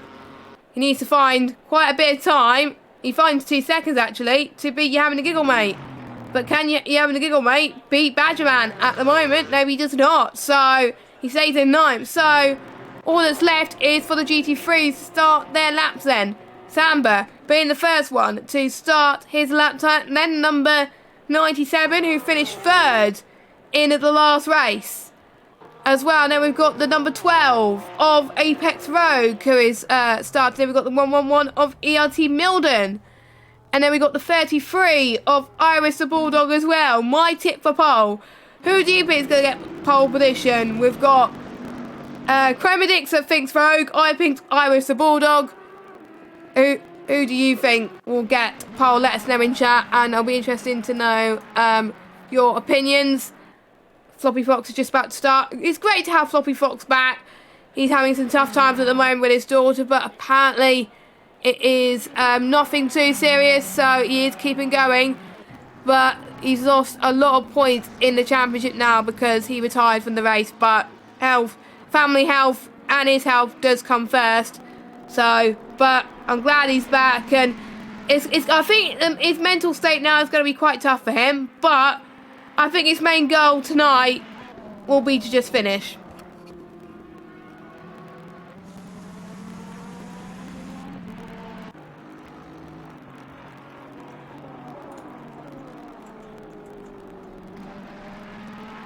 Okay, does it talk again? Okay. Yeah, you were muted for a minute there. No, sorry, but no, my headphones didn't work for some reason, so I had to switch them off. Okay, sorry, I literally didn't hear the question. What was it? I will repeat it again. But Floppy Fox, with the mental state he's been in at the moment with his family and stuff, I think his main goal will be to just finish tonight as high as he can. He doesn't need to worry about the win. Just finish, and you'll still get some decent points. Yeah, well, probably. Ooh, Rocket entered with a 45. Floppy Fox is probably. I'm not. I don't like talking about this type of thing because it's very personal. Yeah, I think we should leave. I think we should leave that then. If. But anyway, Milden is on pole position at the moment in the GT3s. Apex Rogue in P2, whereas Iris, my tip for pole position, number 33, he's coming up towards turn 4 now. He hasn't set a lap yet, so he needs to get a move on. Samba as well. Connor P2. I was not expecting that. He's just beaten Apex Rogue by just a few 100ths of a second. Floppy Fox, he's going towards turn 4 as well. Anyone else further on a lap? Samba heading towards turn 10. I think this qualifying is probably going to be closer than the first qualifying for the GT3s. I think this is... A lot of the GT3 drivers love this track. And I know lots of people like, say, Austria, but I think...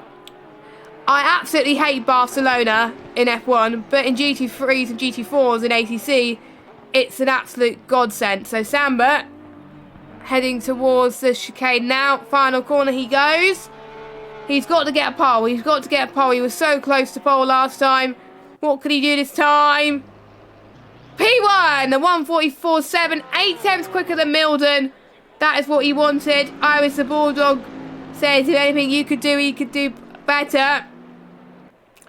Iris the Bulldog then, only P3. Milden, 6 thousandths quicker than Samba.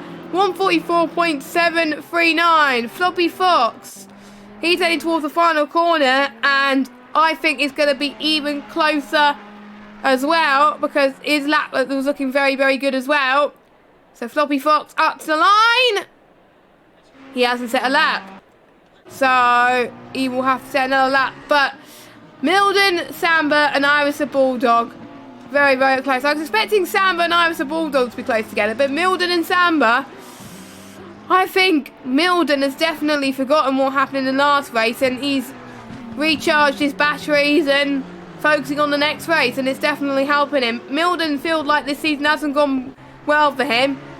Maybe this could be the race where he gets turned around. Usually performs quite well in night races, so maybe the cooler conditions suits him much better than obviously the warmer conditions. This lap was brilliant for Milden.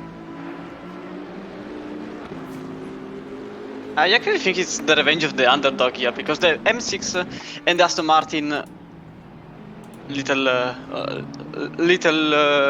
Clariment, the Aston Martin on PlayStation, not on PC. The Aston Martin and the M6 are, quite frankly, not the best cars, if not the worst, on the grid package.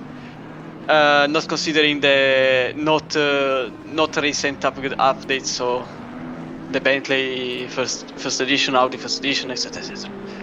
So having Connor in 5th now, because the Rogue has put, where is the Bulldog? 44.3, just in front of me. Then he was saying that he was doing a great qualifying with a 44, with a high 44. Then there is Samba, Rogue and Connor with the Aston Martin. So actually it was until then the revenge of the underdog. Now probably Samba and Rogue are going to get up to speed. 44 low is a very, very nice lap. That is good. Usually a good lap is already around the 44.7, 6. So doing a free, I'll be honest, it is a lap. And if someone's beat it, they can claim that they reached the Mount Everest, because 44.3 is actually a lot good. I'll be honest. It is. I think it's obviously faster than obviously what we saw in the first session, but it is cooler conditions, so but people are probably more suited to that as well. So times are chopping and changing at the moment in the GT3s, and they only have 1 minute and 26 seconds to get their laps in. So here we go then. Samba, the number 97, he's going to try and set another lap. We've got the number, I can't even read it because they're so close to each other. I think we've got Apex Road directly behind as well, if my livery's knowledge is correct. Yes, it is Apex Road, the number 12. So Samba up to the line. He was 3 tenths slower. I think everyone here is playing tactic. Again, I don't think you're allowed to do that tactic. No, I mean the fact that basically Samba is ahead, Rogue is following, and I don't know if he let him pass or Rogue made a mistake, because Rogue went, okay, Floppy Fox, do whatever you want. 44.2 for me. What? Okay. 144.2 for the man who has had some troubles recently, but he's forgetting his troubles and he's in P1. John's gonna like that, because you know how John likes his Ferrari around one of his favourite tracks, Barcelona. So there we go. Floppy Fox is doing quite a remarkable job at the moment. 10 seconds left. If you're on laps, you're allowed to finish Connor, it. I think Connor's pitted, yeah. Connor has gone into the pits. Connor's tied with Rogue. Connor is tied with Apex Rogue. So Apex Rogue is not going to get pole position as he goes into the pits now. We've got, I think, who's going to be the first to cross the line. Number 97, that is Samba. Right now, as he heads, there is a yellow flag with the 111, so he is stopped on track. That is Milden. But 97 has got a few more corners to go. We've got the number 33 of Iris the Bulldog as well. He's 1/10 slower than Floppy Fox. Samba and Iris the Bulldog and Fly Sky, the only people that could stop Floppy Fox from pole position. Samba up to the line, 4th position. Iris the Bulldog, pole position, 1:44.1. Exactly. Can Fly Sky pull off all miracles to get pole? Nope, he does not. But Iris the Bulldog, what a lap. Almost in the 1:33s. That is just insane. That is just insane from Iris the Bulldog. So, in the first session, Apex Rogue got pole. In the second session, Iris the Bulldog got pole. But Floppy Fox, 1/10 slower. So, it's quite close. We've got Milden, then we've got Samba, Apex Rogue, Connor, Fly Sky. Then we got Jason in 8th position. And then in the GT4s, it's Thomas Vieira on pole. Eddie in P2. Arnold in P3. Carmentis P4. Philip P5. Khalifa P6. Rageman P7. Badgeman P8. And you're having a giggle mate in P9. So, we're about to get racing once again. Probably, Christian, is going to be another unpredictable race. So make sure you all stay tuned for the Spanish Grand Prix round number 6 for ACC. Well, technically, it's round 8 because we've had 2 sprint races in Zandvoort. And we're on to our second sprint race in Spain as well. We've got 2 more races after this one. We've got obviously, let me get the calendar up actually at the moment. So let me just change transitions. Yep, I have changed transitions. That is good. So we have got Alton Park next week on the 15th of March. And then the season finale will be at Paul Ricard in France. Looking forward to that one. 2-hour endurance race. Or it's either 90 minutes or 2 hours. I can't remember. But should be a lot of fun. And a quick reminder of our sponsors as well. Of course, we've got the SimGrid, who is powering the league this season. Next Level Racing, who are providing our prizes this season for F1. More information about that will be on Friday. 3M Sim Racing, providing a pair of sim racing gloves. Vespertine, who provide our merchandise and support our prizes. Mental Health Foundation, it is good to talk. If you're feeling down at the moment, the Mental Health Foundation can help you with that. And ERT are sponsoring our trophies. And of course, you can follow us over on Twitch, twitch.tv/OneHubRacing. And you can follow us on YouTube as well, youtube.com/OneHubRacing. Twitter @OneHubRacing. Instagram @OneHubRacing. And you can also follow us on Discord. You can follow me on Twitter. I'm not on the graphic because I wasn't meant to be commentating tonight, but I'm at JessGames95. And you can also add Chromadix on Instagram if you want to. His Instagram is on the graphic there as well. So the drivers are about to get ready for the race. Have your predictions changed since qualifying, Christian? Do you think Apex Rogue is going to get another win? As always, I say qualifying means little to nothing in a race. Because qualifying is a completely it's basically a race on itself. It's Barcelona, so you can overtake pretty much whenever you want. You just have to take some risks more. He is in 5th, that means third row into the inside. That means he can do if he manages to do well, he can overtake Samba quite easily into the inside. And if Milden overtakes Floppy Fox, so it's a bit of a chain reaction. The problem is that he has 4 cars in front. Qualifying doesn't mean a lot, but it's 30-minute race. It's not an endurance race where even if you place yourself up with 39, it's like, oh well, it's 30 minutes. More or less, I think it is. I don't remember how many laps were there before, but I think around 20. If my memory doesn't betray me.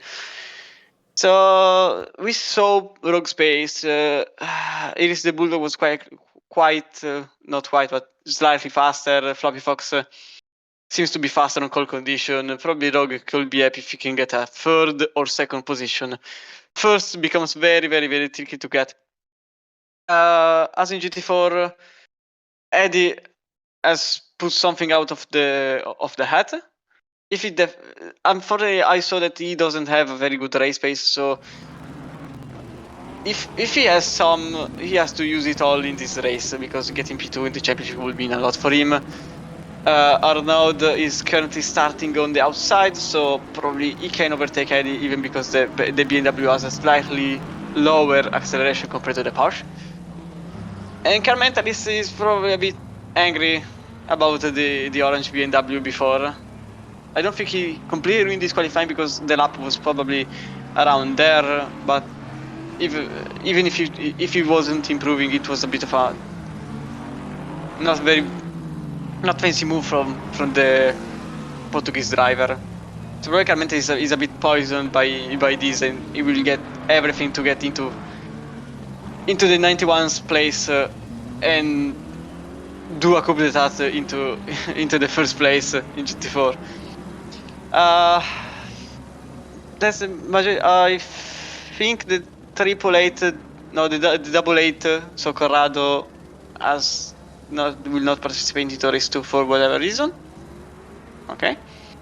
And Milden, well, he's the underdog of the group, not because of his skills, but because of the car. You can be the best in the world, but he has a M6. It's not exactly the best car on the grid.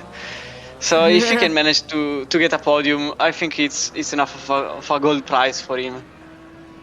As always, Barcelona, double grid. Let's see how it goes, because race 1 was clearly one hell of a race. It was. I think hopefully you guys in the chat enjoyed it as well, as much as we did. As all the drivers are very keen to get going. Look at this. So Iris the Bulldog will be controlling the field then for the second race of the night. Oh, as Floppy Fox has overtaken Iris the Bulldog. I don't think that was meant to happen, but hopefully won't get penalised for that. They're in formation at the moment. They're about to cross the line to start the second sprint race.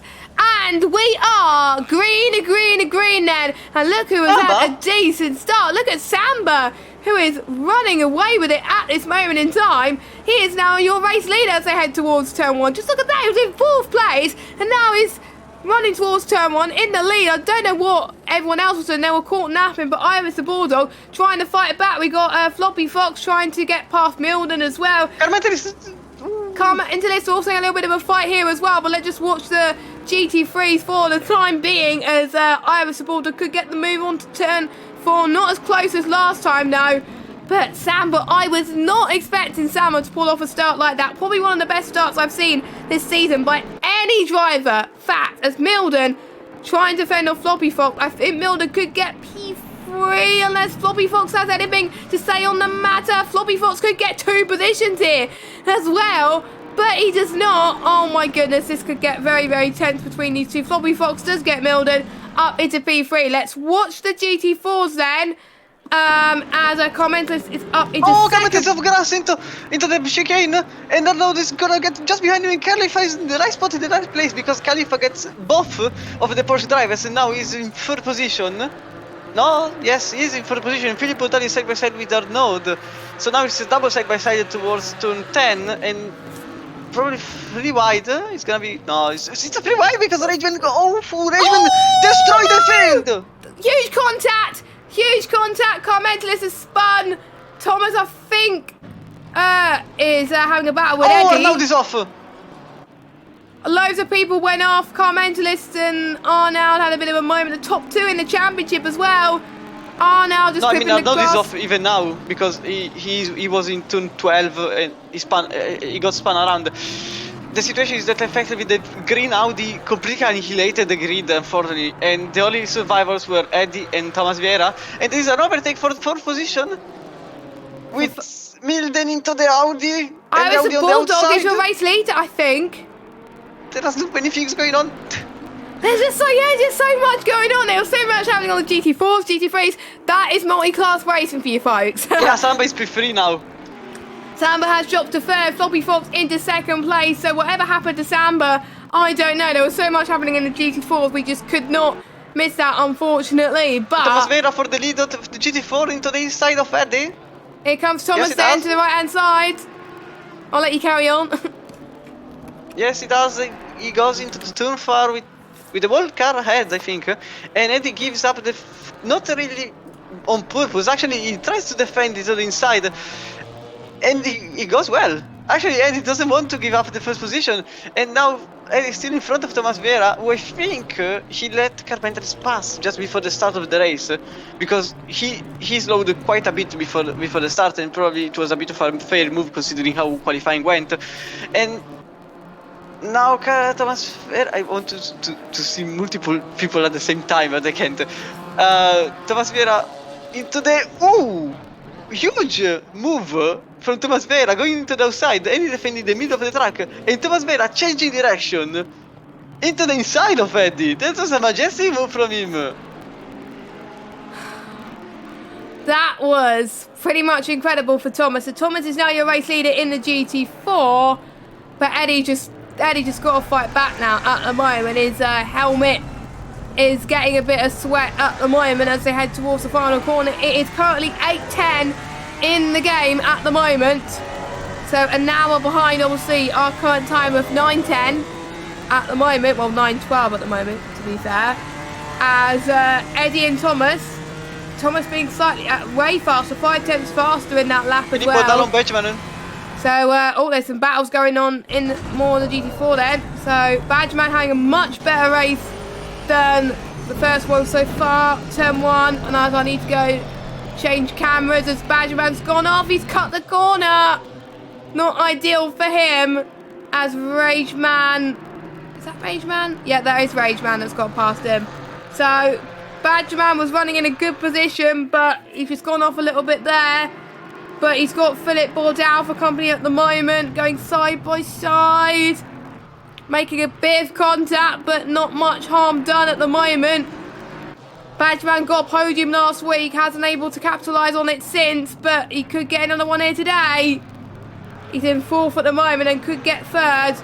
We've got Khalifa as well, Carmentis. Both Khalifa and Carmentis are very quick drivers. Quite a few people are out of position as well. So that could be some other close battles between the GT4s, I have to say. So we will see what they can do. Rageman in 2nd place, but I wonder if Rageman was the one who caused all the trouble earlier. Yeah, he wasn't. So I think obviously he will be investigated by the stewards. Philip Bourdal into the inside. I was waiting for you to go on, actually. Yeah, that's absolutely fine. Philip Bourdal trying to defend off Badgerman quite nicely. I have to say there's some clean racing for the two of them as well. And I think Carl Mentelis is getting a bit frustrated that he can't get past right now. He's used to dominating, obviously, races, but sprint races, sometimes one sprint race goes your way and then the second race it just goes completely chaotic. And that is what is happening at the moment. But obviously, this time it was out of his control. So we've got Khalifa then, trying to get past his ERT compatriot into turn 1. Can he hold on to the right-hand side line then? Or can Badgerman defend for his life then? Khalifa, I think, gets the move done, but Badgerman going to get the switch back then into turn 2. They made contact just a little bit. 3 abreast. Carmentelis is joining the party as well. He's got to get back in this fight in order to claim back some crucial points. But Carmentelis could get Badgerman on the right-hand side then. He could go the long way round into turn 4. Carmentelis gets him. Carmentelis gets him then, but for how much longer? Badgerman is fighting back. Philip Bourdal into the inside of Rageman also. Yeah, Philip Bourdal gets past Rageman, so Rageman up in, Philip Bourdal, sorry, up into P2. And Eddie is just oblivious at the moment to what is happening. Eddie, who's pretty much was nowhere in the last race, he's leading this race. Oh, the 44 is off track. And Khalifa, I think he touched probably someone and didn't. Probably Badgerman just slightly. And Khalifa lost 2 positions, both from Badgerman and Carmentelis. Oh no, quite a bit of contact was made there, unfortunately, but that was nothing that can be done at the moment. Oh, the 99, Fresca into corner, into turn 1, the inside, which becomes the outside, which becomes behind the corner actually, because Fresca couldn't put the overtake on an effective result, but now Fresca is just behind him, probably gonna try to outbreak the Aston Martin into turn 4, which is a bit difficult because there is just quite quite a bit of space. Connor drifts the car, which is not the ideal line, in my opinion. He was so squirmy there, Jesus! But he managed to keep the car together. To be fair, I love the McLaren on this game, so Fly Sky. I think the only McLaren on the grid today, doing us proud. Khalifa has dropped by off Badgerman, but could Khalifa fight back? 1 minute there was one battle, next minute there's another battle. We're literally not short of battles at the moment. We're struggling to catch our breath at the moment. Completely outbreaks himself. He does the same thing as he did last lap, I believe. But I don't think they made contact this time. They don't. So they've learned their lessons from last time, luckily. So Khalifa does get Badgerman up into 1, 2, 3, 4, P5 in the GT4s. We haven't talked about much on Floppy Fox and Iris the Bulldog because they pretty much battling for the lead, but not much is happening at the moment. Floppy Fox is playing the waiting game, just waiting for the moment for Iris the Bulldog to pounce and or make a mistake, and then Floppy Fox could go for the move. But usually the Ferraris are quite much faster than the Bentleys around here, so Floppy Fox is expected to be quicker than Iris the Bulldog, but we will have to wait and see. Samba is 2 seconds behind, so not the race he would have wanted, but still it would be a podium if he could keep this up. But we have got, I think, a battle happening behind between Rageman, Khalifa and Badgerman again. So I think Rageman's made a little bit of a mistake. I think this could get very, very intense, but Rageman, he's doing a good job at the moment. There may be a penalty looming, but he's got to focus on now, really, and not what happened in the past. But he's in 5th place. Is way above his best result in the league so far. But he's got, obviously, Khalifa that's faster. Badgerman, who's had better results than him as well. And then, of course, we've got Arnold, who's out of position. Yaron and Gigglemate is in last position. So, this has been very unpredictable so far from both classes, and I absolutely love it, Christian. I'll be honest, unfortunately in GT4 wins like this because the green Audi, I'm not such, obviously I'm not into the judgment room, but it was a bit clear that the Audi outbraked himself and went into a side-by-side double pack and kind of shuffled the cars. So the way it went is not exactly the way I wanted it to go, but it's better for the show, I guess.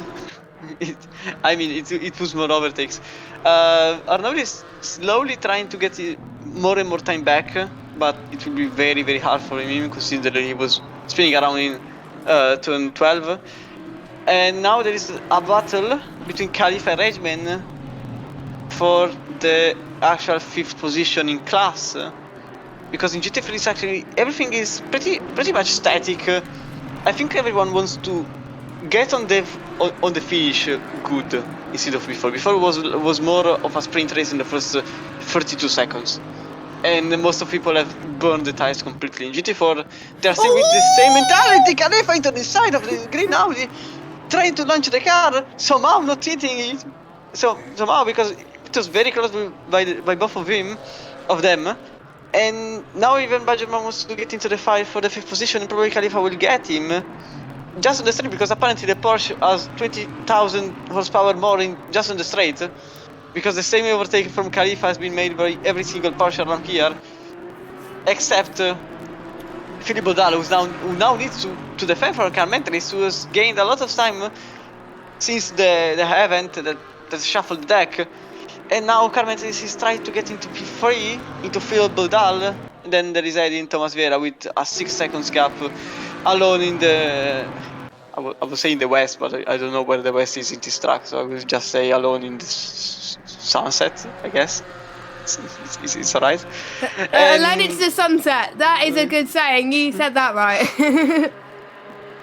And Khalifa into the inside of Rageman, who goes by Wilds. He goes into the west.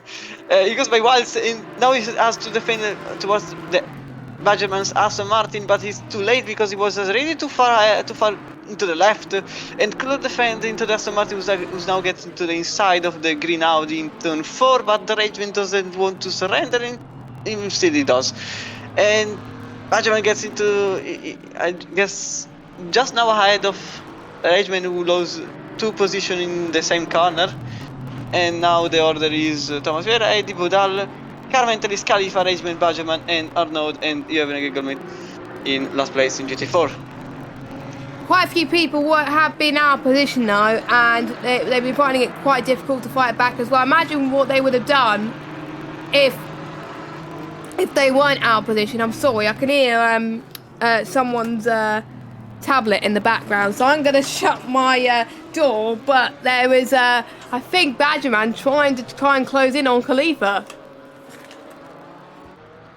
I'm more concerned about the battle for third because Carmentelis has destroyed the gap he had from the push in front. Oof! Really, Bodal just saves the car because he was spinning. He was nearly spinning into the chicane, and Carmentelis has a way better he has a way better exit. Also because he's in the slipstream, and also because his car is less damaged, perhaps. I guess I've not anything that in mind. And Carmentelis goes into the inside of Philippe Bodal in turn 1, which will become the outside. Maybe not soon enough, because actually Philippe Bodal gets behind Carmentelis even before turn 2 starts to happen. So now the order is with Carmentelis on the podium in 4th position, just more than 7 seconds behind the BMW driver. The BMW driver. Yes, well, I have to say, Carmentelis is back in this race, even though he was hoping for a win. But Floppy Fox into the outside, I guess it is. Yes, it's the outside into. It is the Bulldog who tries to defend the inside and goes a bit wide. But Floppy Fox catches the idea of the Bentley driver.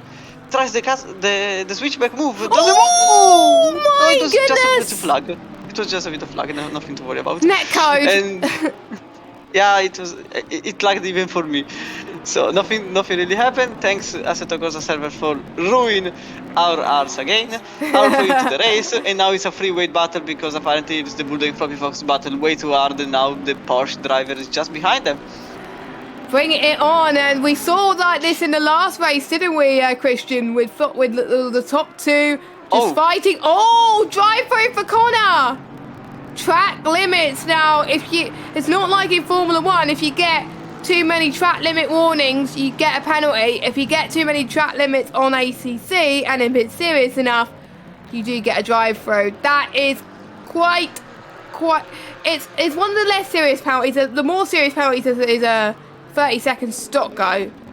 So Connor, he's gonna have to go to the pits now, which is a shame because he was having a nice battle with Fly Sky, and he has to come in within 3 laps, isn't it, Christian? I think it is. So. Yep. And Samba, out of all of this, he's got GT4s to contend with, and he's trying to fight for the lead of this race with Floppy Fox and Iris the Bulldog.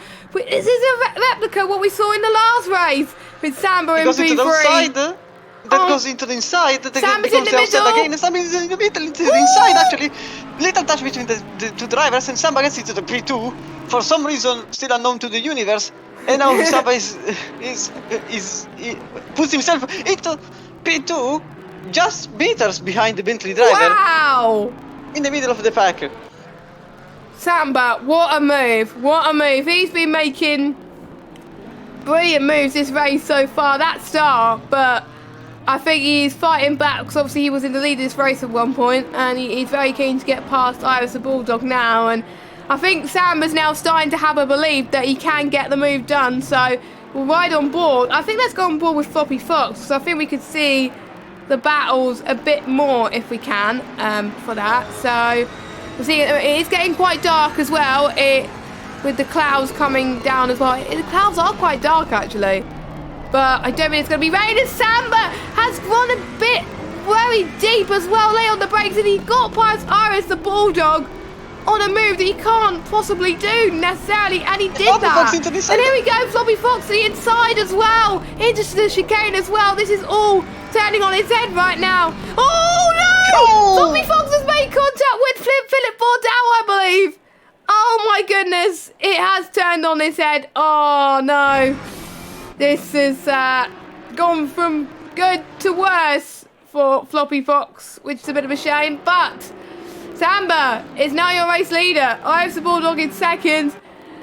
I was definitely not expecting that to happen, but it just goes to show that you've got to be aware with the GT4s around you, and same with the GT4s, you've got to be aware with the GT3s, but that's kind of ruined Philippe Bourdal's race, and that means that Carl Mentelis is up into P2.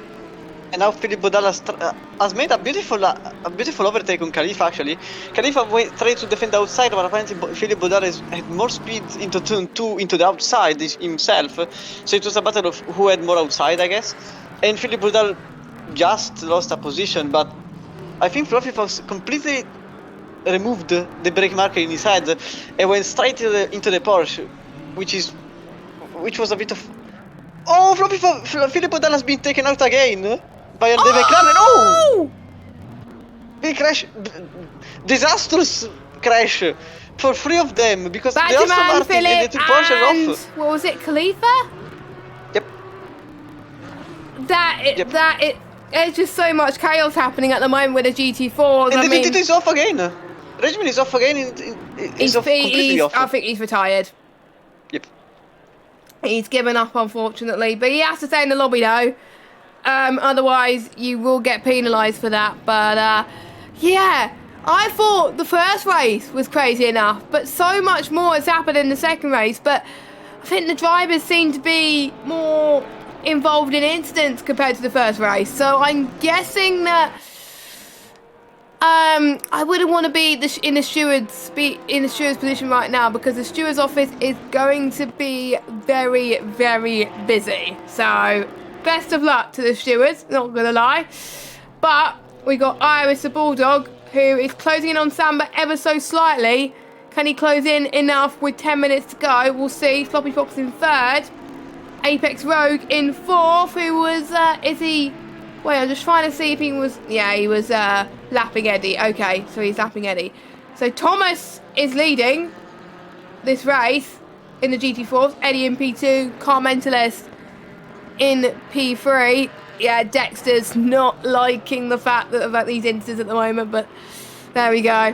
A bit unfortunate, but there we go. Philippe Bourdal is off. Philippe Bourdal is off track again, and I think he's going to retire the car. Yeah, he's going to retire, I think. His car is pretty much damaged, and with the amount of repairs he's got, I think it's going to take the entire 10 minutes. Yeah, he's out the race. So, what a shame that. But you just got to keep it steady. I think most of these drivers will probably be relieved. The ones who've had bad races, they'll probably be relieved when this race is over, because they'll be back to the normal endurance races next week, the hour-long race when we head to Alton Park in Britain next week. But yeah, Philippe Bourdal had a bit of a target on himself, because he got taken out by Rageman, he got taken out by Floppy Fox, he got taken out again. He got taken out by quite a lot of people, though, to be fair. So I understand him. Probably he given up more than retired, and that's it. Because honestly, it was probably his car was to be taken and thrown into the distance as far as possible for the Rageman is trying to get lapped by Samba. He's got to be careful, Rageman, because he's caused far too many incidents today, and I think obviously he's used to being in F1, and sometimes you're used to just throwing the car and just sending it on the inside quite a lot, but you can't necessarily do that in GT3s all the time. So, or in Rageman's case, the GT4s, and but we will see. 8 minutes to go. Let's see. Fly Sky and Jason are just hanging in there as well. So is Connor. And Jason is having a very good battle. Well, actually, he's been lapped. Well, he was lapping someone. Okay, I thought he was having a good battle for the time being as well. Let's see. I think the race is quieting down ever so slightly at the moment, which I think for us is a good thing, because it kind of catches our breath. But I don't know. I think we've had less incidents in the first race, but in the second race it seems to be incidents galore. I wonder why that's happened, Christian. probably all the incidents that had to occur in the last rounds all happened in the same single race, and it's okay. Enjoy everything. So this was just a series of casual incidents in the same moment, because in GT4 has been basically a war, considering that first the free wide, then some other touches and taps, and GT4 actually messed the GT3 standings more on a passive way than on an active. Like in GT4, there has been an accident into the made by the GT4s. In GT3, everything has been shuffled because of one mistake made by one GT3 into one GT4. That's multi-class racing. Actually, sometimes it's not slowest driver's fault. It's also fastest driver's fault. And in this case, Floppy Fox probably was a bit too excited, probably, into trying to get into the second position, because he was into the inside with a Porsche in front. He said, "Okay, I can close the gap. I can close the battle." He just closed his way into second position, though. So honestly, a lot of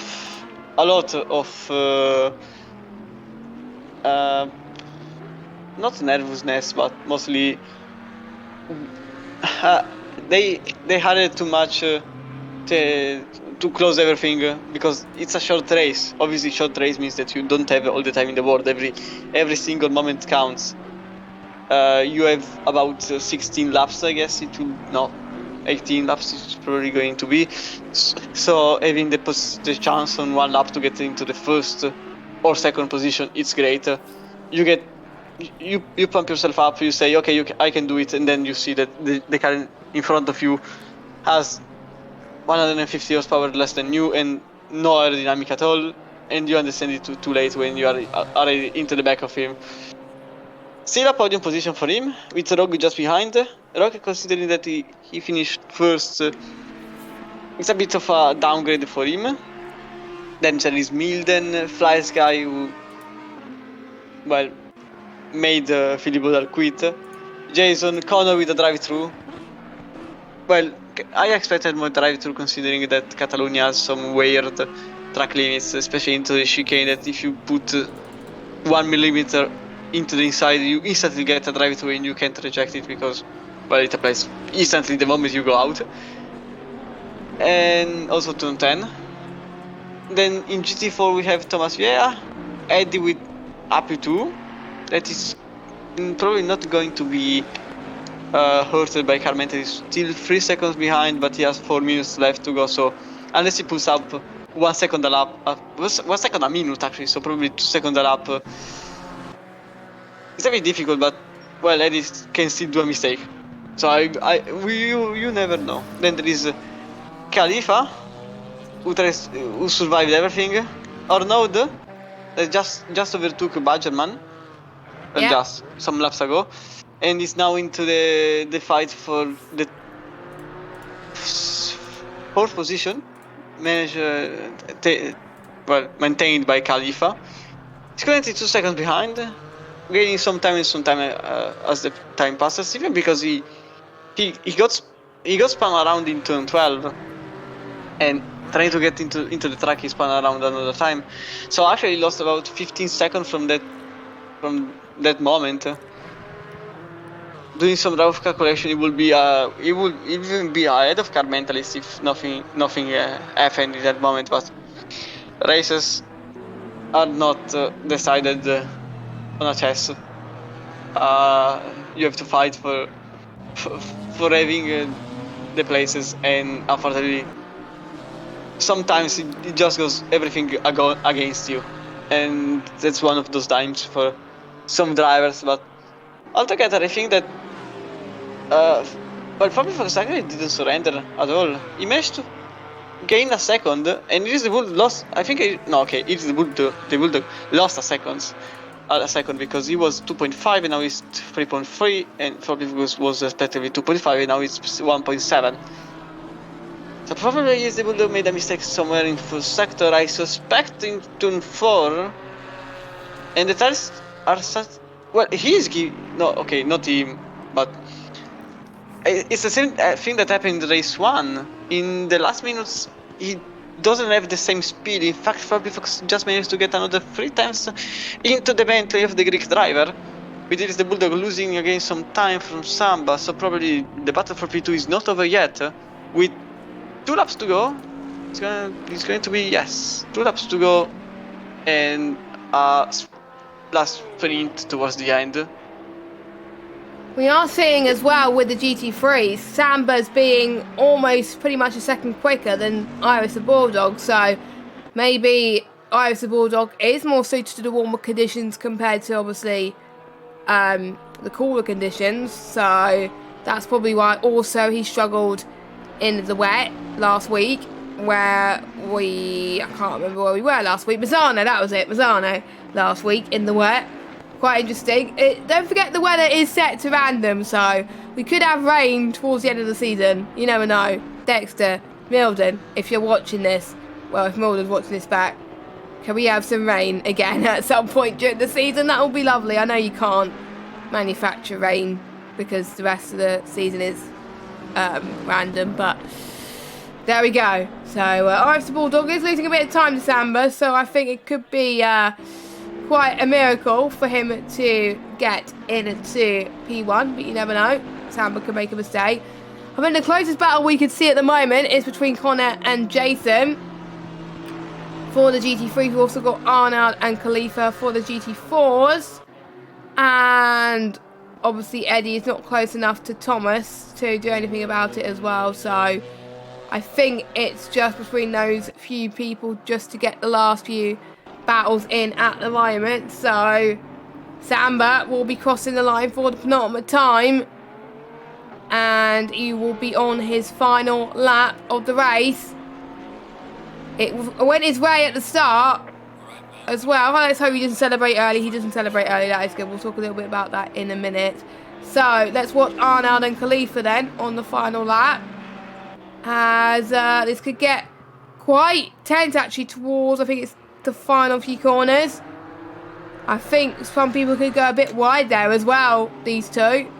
Actually, it's not the final few corners, actually it's a different corners, turn 5, 6 and 7. It is quite similar the way the corners are shaped as well, which is why they are like that at the moment, but this could get pretty intense. Obviously the GT3 trying to get past, but we've got Connor and Jason then.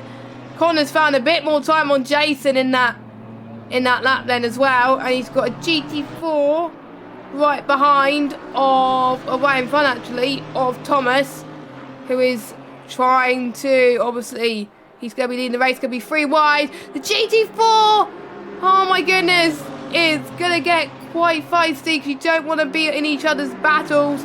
Connor gets past Jason, I think, for P7, but Jason's holding on for dear life there as well. So we will see what happens there. But Samba, he's got a few more in the corners to negotiate. He has one of the most best starts I've seen in the season so far. Didn't quite make it work a lap later with Iris the Bulldog and Floppy Fox overtaking him, but Samba did what he needed to do, made the overtake he needed to. Floppy Fox on the side of chicane. Floppy Fox tries to get into P2 and Benjamin, it is the Bulldog cuts the chicane to get into out of the way of the GT4. We miss Samba crossing the line, but actually it's Floppy Fox behind behind it is the Bulldog, just half second behind him. Wow, so Samba wins, Iris the Bulldog just gets second, Floppy Fox third, Apex Rogue fourth, Milden crosses the line in fifth, not what he wanted. And we got Fly Sky, who is lapping one of the GT4s, I believe. Yes, he is. Badgerman crossed the line as well to finish in 1, 2, 3, 4, 5, 6th position in the GT4s. I know you said the GT3s there. But here we go then. So we got Fly Sky up to the line to finish 5th. Another decent result for him. Keeping consistent. Almost in the top 3, but not quite. Connor gets P6 and with a really good battle with Jason. I have to say, very good pace from Jason this weekend. He's not last. He avoided the trouble and he was able to get involved in battles, which was great to see. It's a big improvement from him. Thomas wins in the GT4 category, and then Eddie with a great performance as well to finish in P2.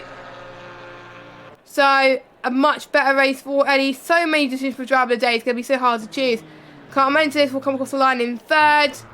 And then we got Khalifa and Arnoud having a bit of a battle of their lives at the moment for the P11 and P12 overall, and for P4 and P5.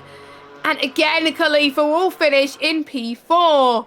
He likes his P4s, doesn't he? So, oh no, I don't want to quit. No, I want to click drive to get the timetables up. There we go. So, your GT3 results are as follows. Samba wins for Myris the Bulldog in second, Floppy Fox third, Apex Road fourth, Milden fifth, Fly Sky sixth, Corner seventh, Jason eighth, and Corrado obviously did not finish. GT4s. Thomas wins the race, Eddie second, Comments third, Khalifa fourth, Arnoud fifth, Badgerman sixth, Yamanigomate in seventh. Then we got Philip and Rageman, who did not finish as well. And that is your overall results as well, just in case you want to see that. So, I think, do we have time? I don't think we have, I'm not sure we have time for interviews or not. I think we should. But we do have 4 winners to go through. So we're going to be in for quite a long interview session. But there we go. We got to pick our drivers of the days, though. 1 each. I'll let you go first, Christian.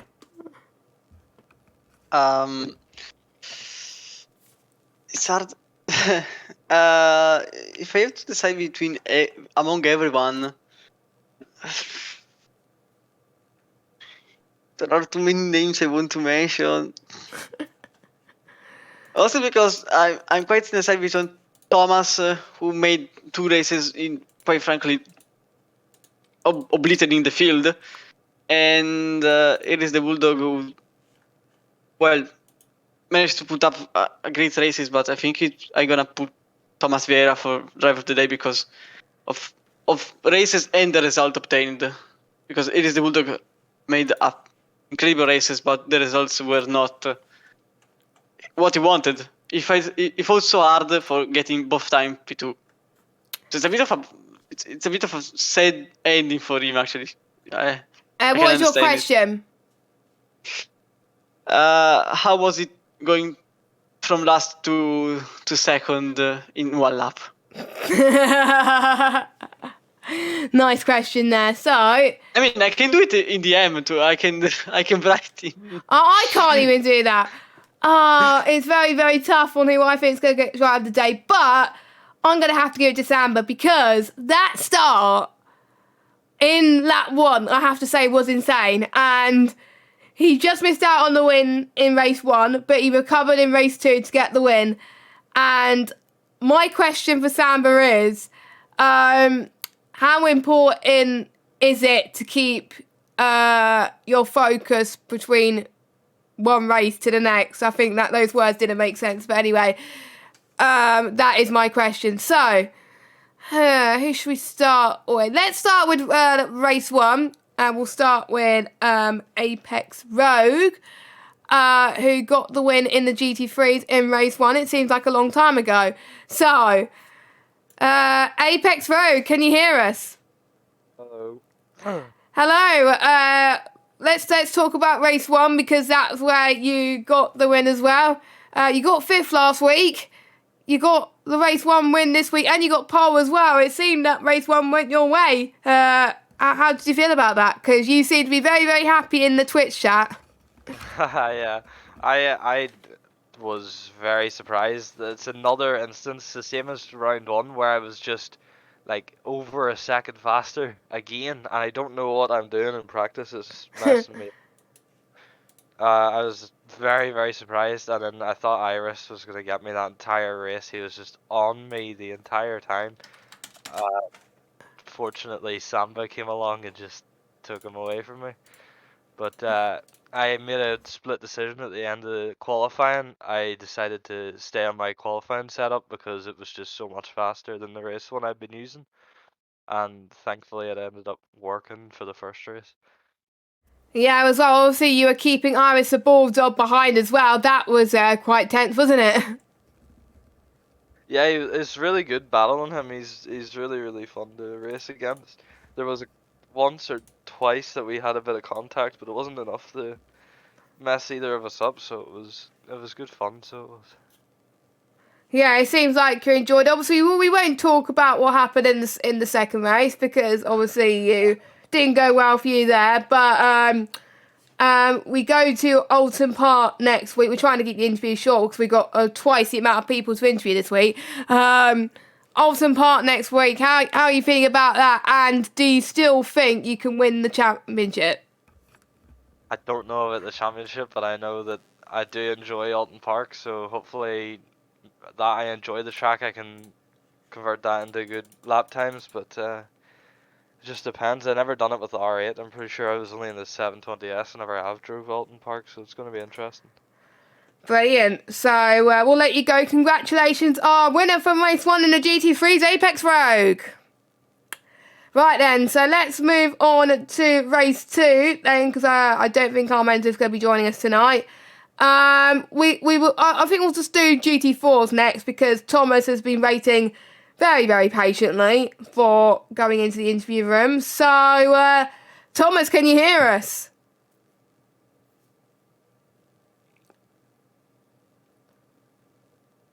I don't think Thomas can hear us. Yeah, it's the same mobile problem as always. He's probably having problems with his phone. So let's try and get Samba in because I think he's not on his phone. So we'll try and get Samba in, and then we'll probably talk to Thomas in the waiting for interview. So we'll get Samba in first. So Samba, can you hear us? Oh, this is not going very well, isn't it? Samba, can you hear us? Yes, I can. We won't talk about what happened in the first race because that's where you did get your win. But what a second race for you, and what a start as well. Talk us through your thoughts going into that because that was probably one of the best starts I've seen in a long time in a GT3 race. I've never had that good of a start. I was doing like 65 kilometers an hour, like 5 below what you can do. And then I think 1 second before the lights went off, I pressed the accelerator too much by accident. But I guess it worked because I had the best start of my life. So I couldn't complain. I was a bit stressing because I thought I would get like a drive-through penalty, but luckily I didn't get that. Yeah, which was good news as well. And you were battling with the likes of Floppy Fox and Iris the Bulldog as well throughout pretty much. Well, you battled Iris the Bulldog pretty much both races as well. Was it tough fighting someone who was quite new to the league and potentially could be a threat to the championship? Well, I mean, as you probably saw, we had some very nice battles on track. On lap 1, he did an amazing dive bomb. Like, he just went for it, and I couldn't do anything against it. And of course, Floppy, he also overtook me around the outside, which I was speechless by that overtake. But then they battled, and then some GT4 cars came into it as well. And then I was pretty much a bit lucky to just miss it all and just go through them two. And then after that, I think everything went my way and not their way. So. Well, I'm a bit cautious that Chromedits hasn't had a chance to ask a question yet. So, Christian, do you have any questions for our GT3 winner for race 2? Actually, my doubt has been cleared because apparently your astonishing start has a reason to be happen. So, actually, I know that we have little time, so I will just congratulate on you for the race, for astonishing pace, and being quite lucky in race 2, I guess, because that's what happened mostly of it. First with the start, and then with the missed incident among the three of the ones you had in front. So congratulations. Yeah, thank you. This was, by the way, also my first race. where I didn't spin, so I was quite proud of myself. Yay! There we go. So, Get used. One more quick question before we interview our GT4 winner. We go to Alton Park next week. Are you gonna have another race where you don't spin? I think so, because I really like the track and the Porsche feels really good around the track. So I'll be confident in saying that I won't spin.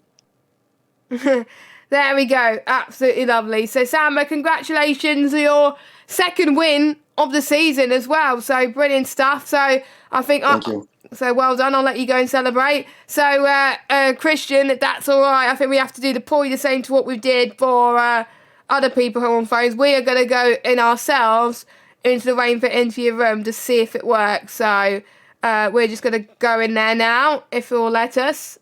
There we go. So, Thomas, can you hear us? Yeah, hello everyone. Hey, there we go. Us going into a box kind of worked, I think, a bit better as well. What a debut from you as well. You started, you obviously started last in race 1, finished quite well in race 1, qualified well in race 2, and you won in race 2. That was a decent event for yourself. I mean, yeah, it was pretty good. I could have done better in race 1. My goal was to get pole and win everything, but sometimes it's not possible. But I'm pretty happy with my result, yeah. Yeah, as well, because you obviously, I'm trying to think if you started pole in race 2. I think you did as well, and I didn't see what happened in the start in the GT4s in race 2 as well. Knowing that you had. Obviously, you didn't qualify in race 1 as well. Did that put you in a disadvantage going into race 2? I mean, I think race 1 was a great preparation start. Overtaking everyone, I had a great start, so also work as a confidence boost. Yeah, I think it all sorted out well at the end. Yeah, and obviously it's your first race with us as well. Who would you say is your main rivals in this championship now? Even though you only got a few races left, but who would you say is your rivals you're probably going to be battling every race? So, I mean, I hope I don't ballot too much. It's kind of tiring, but from what I've seen, Mentalist and Yati Eddy are pretty quick, so if I can win all races against them, I'd be really happy. They're really quick, guys. Yes, we will move on to the next race of Alton Park as well. How are you feeling about that? It's definitely a really technical track and really tiring. Race will be longer than what we had today at Sprint. It's not the best track for overtaking, but it's really fun to do it in the GT4s. I think blue flags will be a real problem because the track is so tiny and so short. It will be a bit of a mess, but I think I can hold on to it. Yeah, excellent performance from yourself tonight, and best of luck for next week. Our race 2 winner for the GT4s, Thomas. Right. Yeah, thanks, guys. Thanks, everyone. You're welcome. We'll let you go and celebrate. So that is it then for the stream. Apologies for the delay, obviously. Discord deciding to die on all of us, to be fair. There was, I think, a wide outage which affected not just Discord but Spotify. And I kind of wanted Spotify as well. So that just shows quite important as well. So any final thoughts, Christian, before we wrap up? Can we have more races like this, please? Yes. I like it. I think race 1, more races like race 1. More races like race 1, because obviously there was more incidents in race 2, but there was quite interesting battles in race 2 as well. But yeah, Dexter, can we add Barcelona in the calendar next season, please, as well? Please. I've grown to love it now more than anything, so add Barcelona, that'll be lovely. So, yes, that is our thoughts. Heading to Alton Park next week. And to be honest, I'm kind of glad I filled in for John, because I wasn't meant to be commentating this week, but unfortunately due to John's voice, he unfortunately couldn't commentate. But again, John, get better soon, and hopefully he'll be in the box next week. I think he must have been gutted to miss this race. I kept just it wrong, John. Next week, I promise. Make sure you check out our sponsors. Obviously, we got, I need to try and remember them now. SimGrid, Next Level Racing, 3M Sim Racing, Vespertine, ERT, and the Mental Health Foundation. You can follow us on Twitter at OneHubRacing, Instagram at OneHubRacing, Twitch at OneHubRacing, and YouTube, youtube.com/OneHubRacing. You can also follow us on our social medias as well. And yeah, we're going to let you guys go. I'm going to have a bit of a lie down, which I was meant to do 2 hours ago, but I had to fill in and stuff. Thank you, Christian, for joining us once again. Well, I always like you when I let me get my words. I always love commentating with you, but in this race especially, it was brilliant, wasn't it? Mm-hmm. But yeah, thanks to OHR for give me the reason to shout a lot. Yeah, we like your shouting, so thank you very much. So thank you for watching. See you next. Well, John and Chromedix will see you next week for Alton Park for the 60-minute race as usual. Have a good night. Congratulations to our winners and podium sitters.